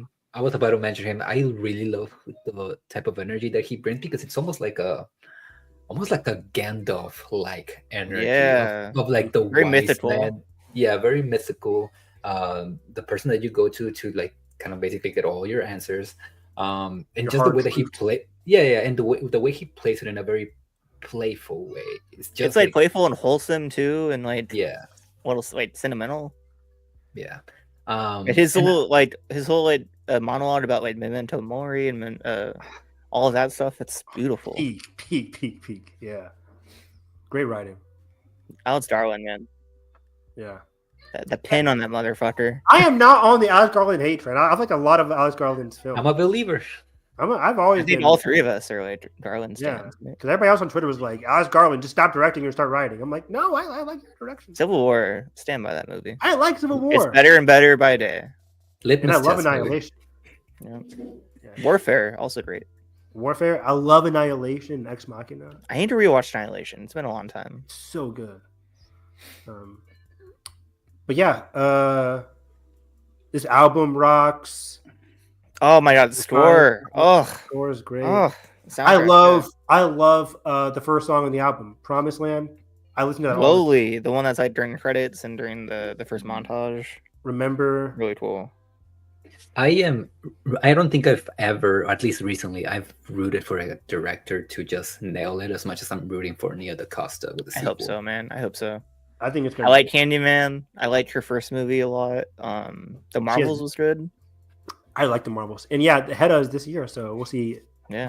Before it even 28. But like it's just very hard to match Danny Boyle's style. It is, which I hope she doesn't match it. I hope she does something different and completely. But like by that different, I hope it's not bland, which is very well could be. Yeah, I mean, I think we can for sure know it's not going to be bland at least. Like I don't know. Candyman wasn't bland. Yeah, it's true.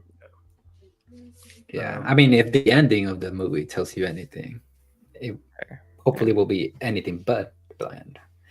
Yeah, we'll see. I don't know if people were upset by the ending. I was like, oh, this is the It's Jimmy a tone character. shift for the words. It's a tone shift for sure, but like this is the Jimmy character that was teased. In I don't even think Based it's on something- that like pedophile, which is really interesting. I didn't even know about that. But like the whole first prologue of this movie, I was like, oh, it connects at the beginning and the end. Cool. Yeah, and even then, like people say, like, oh, it's like a very different tone from the rest of the movie, and I feel like the tone of the epilogue, I guess if we're gonna call it that, it's very similar to the beginning of the movie. I mean, the fucking kids are watching Teletubbies, and then I don't know where all of these zombies just start coming in, and then the father going crazy. Yeah, like it's on par with what happens at the beginning of the movie. I thought it was. Yeah, sorry. Aaron Kellyman's in there. That's cool. What? Yeah, she's one of the Shrouds people. Whoa! Holy shit! Holy shit! So she's Emma Laird from The Brutalist, also in there. Whoa! So they're all Jimmy. She's Audrey in The Brutalist. So they're all gonna be Jimmy, right? Aren't they all Jimmy in the credits? Yeah. That's so the cult. It's gonna be very interesting how they explore that cult in the second movie because yes, there is like signs of it throughout the movie, but I think it's gonna be a nice contrast to the village that they have, back at home with Spike and everything and that. Because if you really think about it, they are operating almost as a cult. I mean, it's a whole ritual of like having kids going to the island to kill zombies is very like cultish, like, and the way that they're like, dressing up and the party and with the mask and everything. Again, like, I mean, I'm not the first person to say this, that this movie is like very obviously inspired or like partially inspired by the whole thing with Brexit and that happened over there in Europe. So people just like trying to like attach to the old ways of thinking. I mean, it's even in the editing, going back to like flashing back to like the medieval Mhm. times and all of that stuff. Mhm. So it's gonna be very interesting to see Spike navigate two very different systems of violence, but yet still being different in their own way, but also similar. Systems of government in ways too. Yeah. Yeah, two different communities. Communities, that's the word. Yeah. Where does he land? Where does he land now that he has left one community? He's getting forced into an obviously And I'm sure we did more glimpses of like the outside world too. probably, yeah. Like you can tell Jack O'Connor's like the villain. So it's like, how is he? What he learned from Ray Fiennes going to impact what he? Do we takes? see Ray Fiennes again? I think I mean, called it's- Bone Temple. The Bone Temple, yeah. Yeah. So okay. possibly, but yeah, it's called the Bone Temple. But we get teased about Jack O'Connor, which has nothing to do with the Bone Temple. Yeah. So, I don't know. Maybe it's like getting back to the Bone Temple. possibly. Yeah. It's gonna be very interesting how they handle that also, because as Josh mentioned, the Go for whole it. thing with like the real Jimmy Savile. It's Yeah. gonna be very interesting how they handle that, because it's an obvious, like, what am I trying to say? Like foreshadowing of what that character is gonna be like, Mhm. especially with Spike being a kid around him. Well, we can tell this guy's not a good guy, right? Yeah. Yeah. I think. Did we talk about Alfie Williams yet? Because He's he's okay. incredible.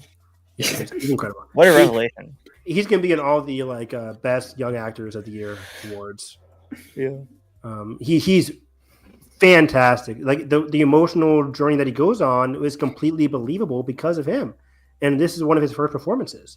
It's his first ever performance. The way he exudes like that anger at his father, the sadness, the innocent sadness with his mom. Like there has to be another way. And I love that whole conversation in the third act. Like him opposite Jodie Comer was just so heartbreaking. It's interesting. Is like, what a year for white kids' first performances. This and the kid from Adolescence. Oh yes. I love how they keep mistaking them to be like the same person. They look kind of similar. That's wild. Yeah. A little bit. For white kids. For white kids. Okay. So yeah, this movie it's excellent. It's excellent. It gets better on rewatches for me. I heard some people don't really connect with the thematic elements of this movie, but I think all three of us really connect with it. I think they all gel together. Just the aspect of just like these different communities. Yeah, we don't get a lot. The movie's not showing us a lot about the OG community besides like the montages, but we have a whole trilogy. I think that's going to be explored in deeper detail. I gotta give Alex Garland another shout out for just having like the world building be so organic, especially like 28 years later. Mm-hmm. Yeah, Totally. I agree. Yeah, just like very organic, well done world building, good cast. Like, yeah, this movie just rocks. The bear sequence. Oh yeah, we didn't talk about that. That's really Oh yeah, really intense. really intense. Yeah, I'm just like I didn't know how to feel when I first watched it. I'm like, part of me was like Eric, like we gotta kill this thing. But like the second time, I'm just like, I mean, cause it's a horrifying Oh, image, yeah. but it's so different. You've never seen this before. And then it immediately tries to kill Jodie. It's a mixture of like heartfelt connection between mothers, but also like the horrifying nature that's always just going to be there in this world. And the baby not being affected, fascinating. The baby not being affected is very fascinating. The Elio of this universe. Yeah. So yeah, I loved it. That was a very interesting scene. I did not expect it. And yeah, just intense, enjoyable, horrific, fun, chaotic. This movie has it all. Very good emotional horror. Let's make that third movie happen. For sure. I don't need to expect. How's it doing box office wise? Good. I think it's like at 70 million domestic. Not much worldwide. Yeah, I'm surprised if this doesn't make it doesn't do well overseas, like in Europe at least. But yeah, I'm not expecting the other two movies to be as emotionally deep as this one. If it does, I'll be pleasantly surprised. But I wouldn't. I'm going in expecting something unique and different, even though this is a sequel. It's at 106 worldwide. Is it like 70-30 domestic and international? It's Percentages? 53 and 52. 52. Mm. So yeah, I'm in great holds though. I think domestically, it should cap out around 70 million then.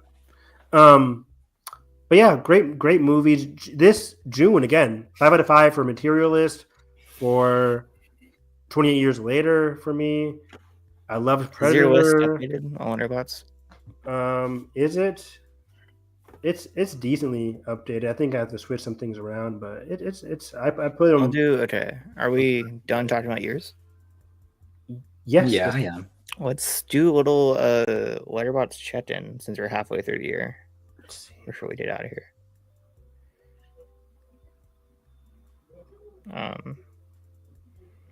Edgar, I'm do yours first. All right. The correct list. Sure.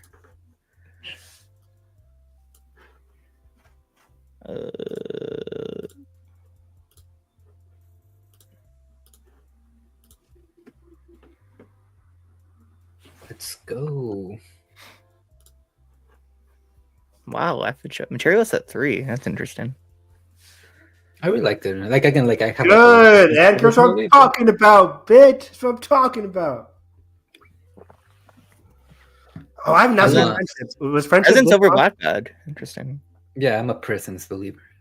I saw Presents again. Did I tell you guys that? I showed Jalen Presents and Yeah. loved it again. Black Bag doesn't have the dad of the year, Josh. Fucking Dad of the Year, that's true. Yeah. let's go. It has the couple of year though. Yeah, that's true too. Paddington, nice. Destination rocks. Megan over F1. The monkey that high. Megan that high. The monkey that high. That's interesting. One of them days is a blast, and Warfare is way better than Megan. You crazy. Yeah, I agree. I need to see Fight or Flight. What would you rather rewatch right now, Josh? Megan 2.0 or Warfare? Warfare. Weird, but I'm a sicko like that. Some of these I forgot I needed to see. Clown in a Cornfield and Phoenician's theme below all of these makes me so sad. I forgot you know, what band was this year. You know the story behind it. I know. It still has a shot. Jurassic World is this low. Wow. I'm seeing it this Saturday. Are you here? Are you in LA tomorrow? Or in the area, Edgar? No. Okay. No. Why? You're in SD still, right? Yeah. Okay. Do you want to drive to LA tomorrow? What's happening? So I'm seeing it at the Vista, and I'm doing alone. You seen I don't know about the Beast. Okay. What are you seeing at the Vista? Phoenician's team. Oh, Phoenician. Oh, I thought you were talking about Rebirth for some reason. Oh no! Why would I be? I'm just no. You want to see it? Nah, probably. That 4 Nah. and Tron. Tron Legacy. No, the first Tron. Oh. We'll debate about it. The OG Okay. Tron. Let me know. Huh? The OG Tron movie? Yeah, it's showing at the Academy Museum tomorrow. Oh, I've never seen that. I haven't either, so I'm watching it. I might have to move Drop above Wolfman. Oh, come on. Yeah. Drop is so much fun. Drops is great. I forgot about that Witcher movie. It's fun. Should I watch it? Amateur. Yeah, It's Witcher. good, yeah. Okay. Is Love Me really that bad? I don't even hate it. It's just like forgettable. Is that the Yeah, satellite unicorn movie? should be lower. Okay. What should be? Oh, that's This. The Gorge is fun. Mountainhead. Should I watch Blue, Minecraft now that it's on HBO crazy. Max? You're not a stoner, so no. Should I watch Minecraft now that it's on Max? Oh, Fountain of hate Youth happened, didn't it? Wow. It did happen, yeah. I don't believe that Electric State was this year. I don't believe you guys. All right, Evan. Yeah, I think that's my Omaha. first place. Hold up. Sad movie. I cried. That's like the only time I cried this year. This. Lost in Starlight, South Korean animated movie. Fantastic. Hmm. Fantastic. It's the first South Korean animated movie that's on Netflix too. Really heartwarming, really emotional, very good animated movie, very good romance. Wow. Wow. What? What? This is 3.5. This is 4 stars. What are we doing? I don't know where to put Life of Chuck. I'm processing. I'm in the That's process stage. But I think I enjoyed K-pop Demon Hunters more than Life of Chuck. Like I would watch K-pop more than Life of Chuck. Plain Clothes is the other Virtual Sundance. Oh no, I thought that was the Dylan O'Brien movie. No, it was this one. Wait, was it? Okay. I don't know. Well, no, I don't know. Oh, one of them did it. You might be right. Is that a Ballerina poster? I forgot your posters is. changed my posters. Holy shit.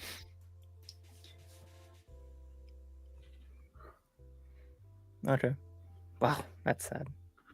Is it though? Yeah. You're wrong. Is it though, guys? Yeah. I'm sorry I didn't pass your fucking Cleaner that low. Interesting. It's not. That's fair. Cleaner's fine, but I think it's better than Dragon for sure.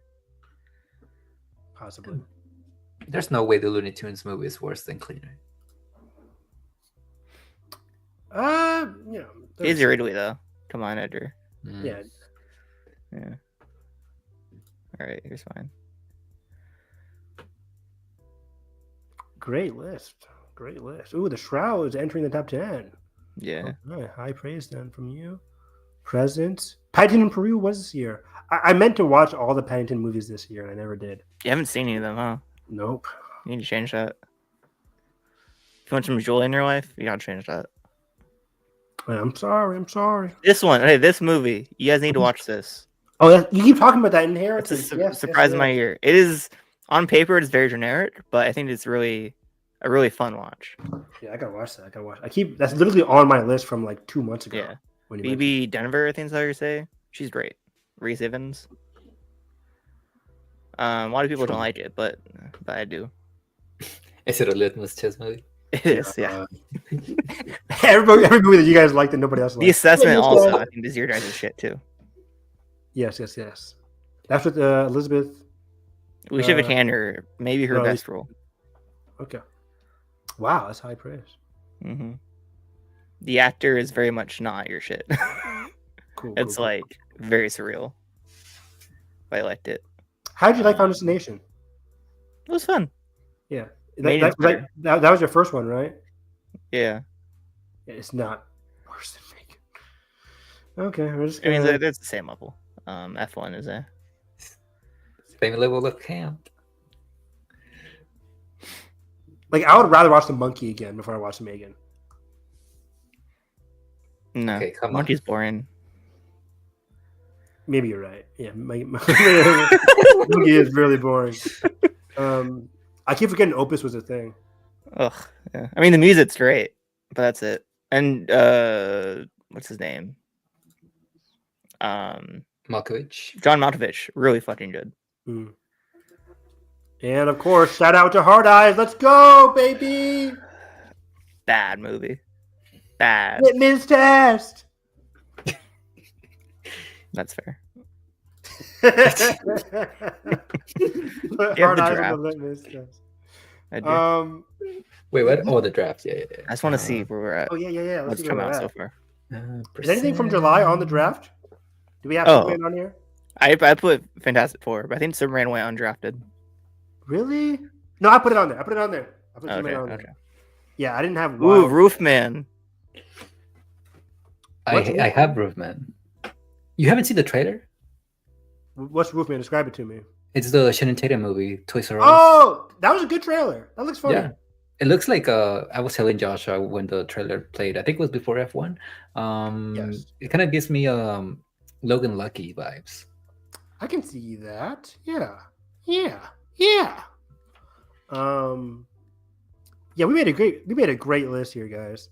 Is the Battle of Batton Cross happening this year? That's one battle after another. Oh, okay. That was the title before we did that. Different title. What do you guys think of the Big Bold Beautiful Journey trailer? Love it. Haven't seen it. Okay. It looks. I didn't see it either. I saw So parts of it. I didn't watch all the trailer. Yeah. I didn't want to watch all of it, but it looked. I full trust in Codonata. I'm here. I'm the same way. It looked very very happy, very optimistic. Yeah, I think my list is like all the banners are on it. This guy. Besides Holland, Okay. but I'm really confident in my list. You get sentimental value. Fantastic Four looks really good. Yeah, I don't know. Battle If for Mother Fantastic. looks really good. Fantastic Four is gonna be great. I think it looks really We'll see about that. First, I didn't first two acts for sure. good. Wow. I haven't seen Very worried the. about the third act in that movie. I haven't seen the last trailer. I'm not watching it. But come on, I got No Other Choice. Begonia, Sinners, Reckoning. My list slaps. Superman's gonna be great. Bloodline was fun as hell. Outwood out. Fuck. But I'll wait for 2026. We all have one that's either not out or bad. Yeah, that's crazy. We all have at least one. That's funny. Well, not really for me. You got The Bride. Mother. Oh yeah, the bride. And What's F1. Mother, what's Mother Mary? David Lowery is in that movie with Anne Hathaway, Yeah. which we don't even know has coming out this year yet. So Yeah. We'll Does see. it have a good distributor? Is move. that Netflix? It's I don't A24. A24. The Running Man, Edgar Wright. We trust. Running Man him. looks fucking fun as hell. I saw the trailer in front of F1. Camera Ward's really good. Yeah. But yeah, Begonia looks like, oh my gosh, I cannot wait for Yeah. Begonia. That looks Clemens, so good. man. I have Clemens as my number one, Josh, for best actor. Really? Yeah, I'm not buying into the Jeremy Allen White hype or the Timothy Timothy Chalamet. Chalamet. I don't know It's yet. his I year. just don't know yet. His I year. don't know yet. It's always Timothy Chalamet's year. I'll wait. I mean, this is it. We don't have Adrian Brody, so we don't have Adrian Brody. If he would have won for fucking a complete unknown, I'd have been pissed. yeah. But yeah. I mean, that's me having not seen a lick of Marty Supreme. Do we have Marty Supreme on here? Nah. We don't. Oh, yeah. We didn't have much going in about Marty I don't know why you put Smash Machine over Mario Supreme. Hey, it looks fine. It looks good. Edgar, That's the- Edgar, come on. It looks generic as hell. Smash. No, it wasn't. It's not to be generic. It's Benny Safdie. Okay, well, he picked a generic story. It's an adaptation. It's a generic story, but the direction is to be interesting. Sure. Have you seen The Curse? No, you haven't. Give me time to breathe. Jeez.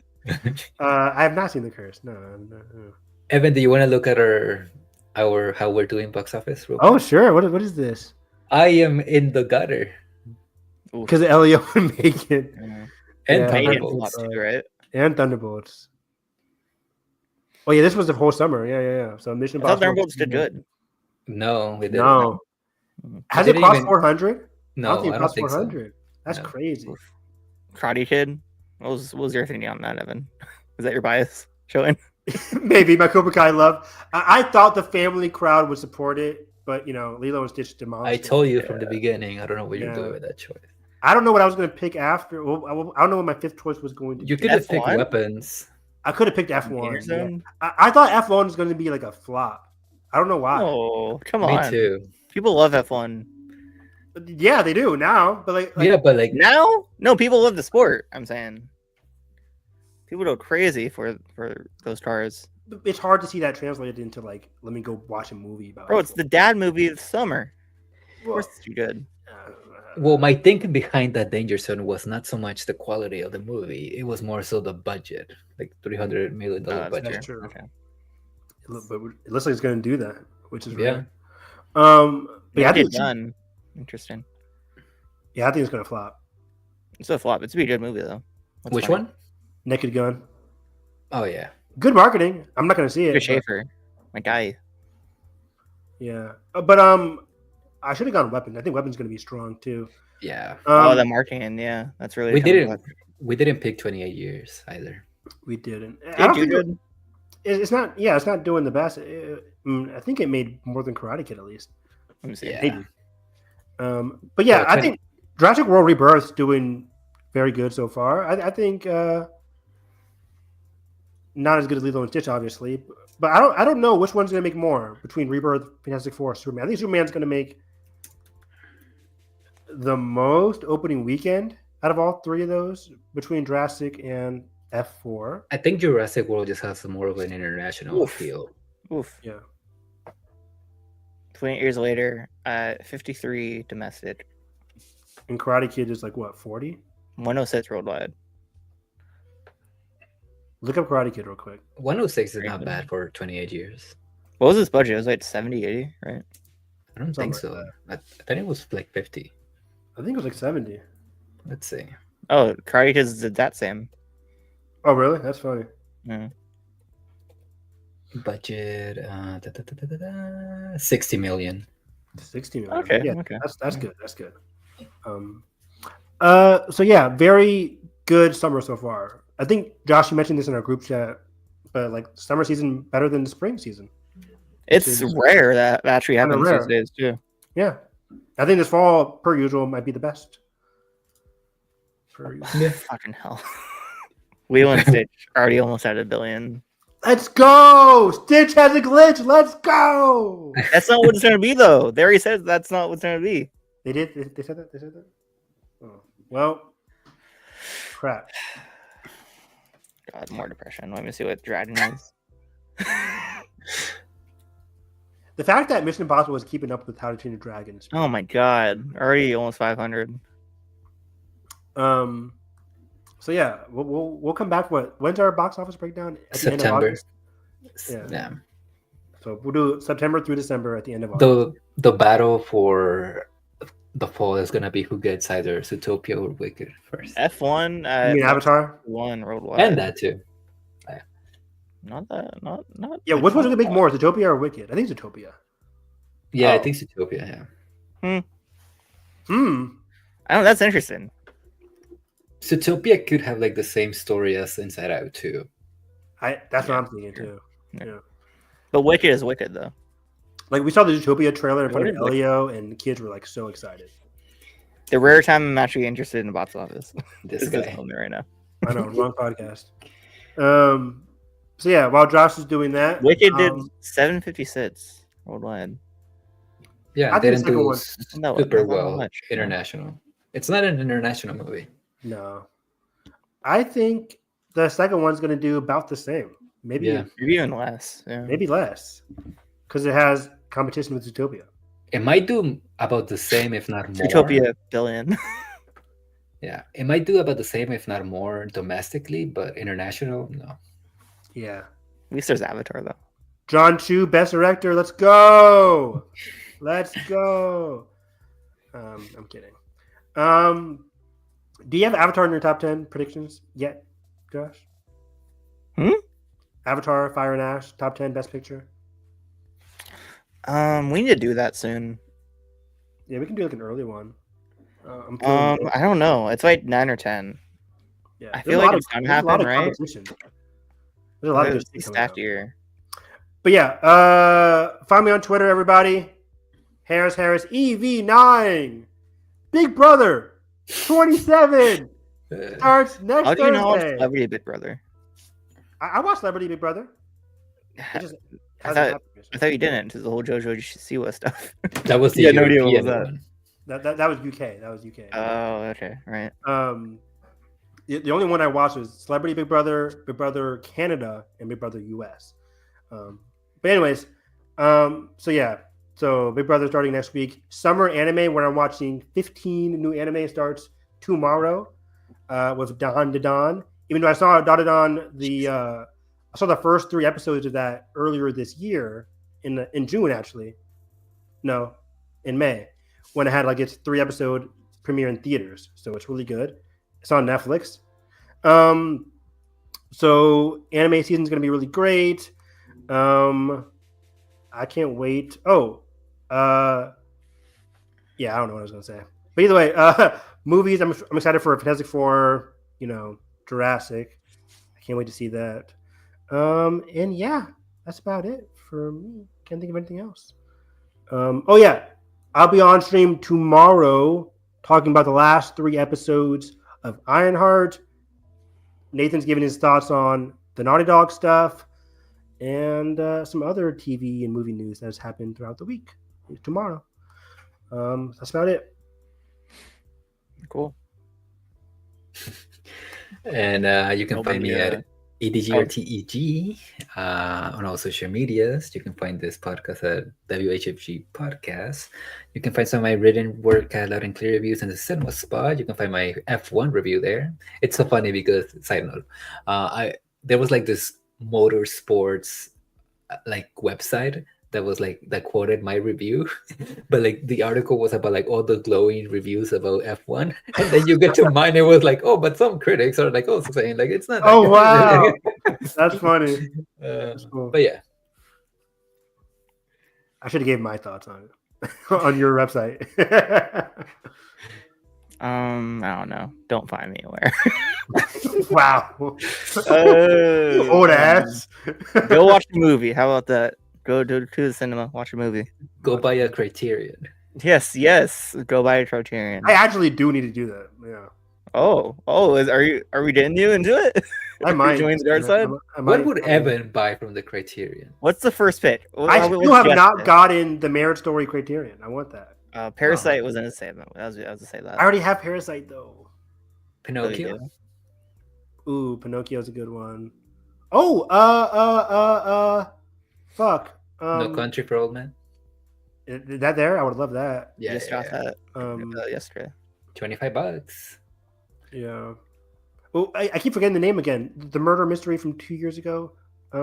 Sandra Hüller. Anatomy of Fall. Yeah. Anatomy of Fall. I need to get that one too. I love that movie. Where's it? Oh, you got that? Right here. Nice. Yeah, I would love that one. And like, yeah, I don't know if I have Old Boy, but I think Old Boy's in Criterion too. You have that one, right, Josh? You have this? Worst Person in the World. I hate that movie. I'm kidding. I love it. I would love that one too. That's a good one. That's a good pick. You give me a lot of options, Josh. I don't have a lot of money. Memories of Murder. Memories of Murder. Edgar, that's it. Oh, yes. One. That's probably number one. I need to write that one down. Memories of Murder. That's like $20. That's like an all-timer top 10 movie ever for me. I love that movie. The ending of the movie, Fucking great. I haven't seen it. Great. Memories of Murder. I don't know where it is though. I put that movie in my that one century list that people are doing. Yeah. Haven't watched it yet though. Your life will be changed. Yeah. It's great. Bong Joon-ho's masterpiece. How did he do that? Like, was he in his 20s when he did that movie? Might have been, yeah. That's nuts. Isn't he like 40 something right now or 50? Yeah. He did 20s or early 30s. I'll pimp this movie inside of my social media. Everyone buy this or go watch this movie. It's from 1955, The Night of the Hunter. It is. I remember your review on this one. One of those movies where like I watched a lot of Criterion closets. People talking about this movie. They hyped it up. I was like, is it actually that good? It's actually that good. It is some of the most groundbreaking cinema of the 50s and middle of the 1900s. It's really good. 50s and interesting, yeah. Yep. That's it. That's it. We'll see you in the Go next buy a one. movie. Go watch a movie. Go watch a movie. Go eat popcorn at the movies like Tom Cruise. Exactly. Let's all go to the lobby. Let's all go to the lobby. Let's all go to the lobby to get ourselves a treat. Let's all go to the lobby to get ourselves a treat. Let them come.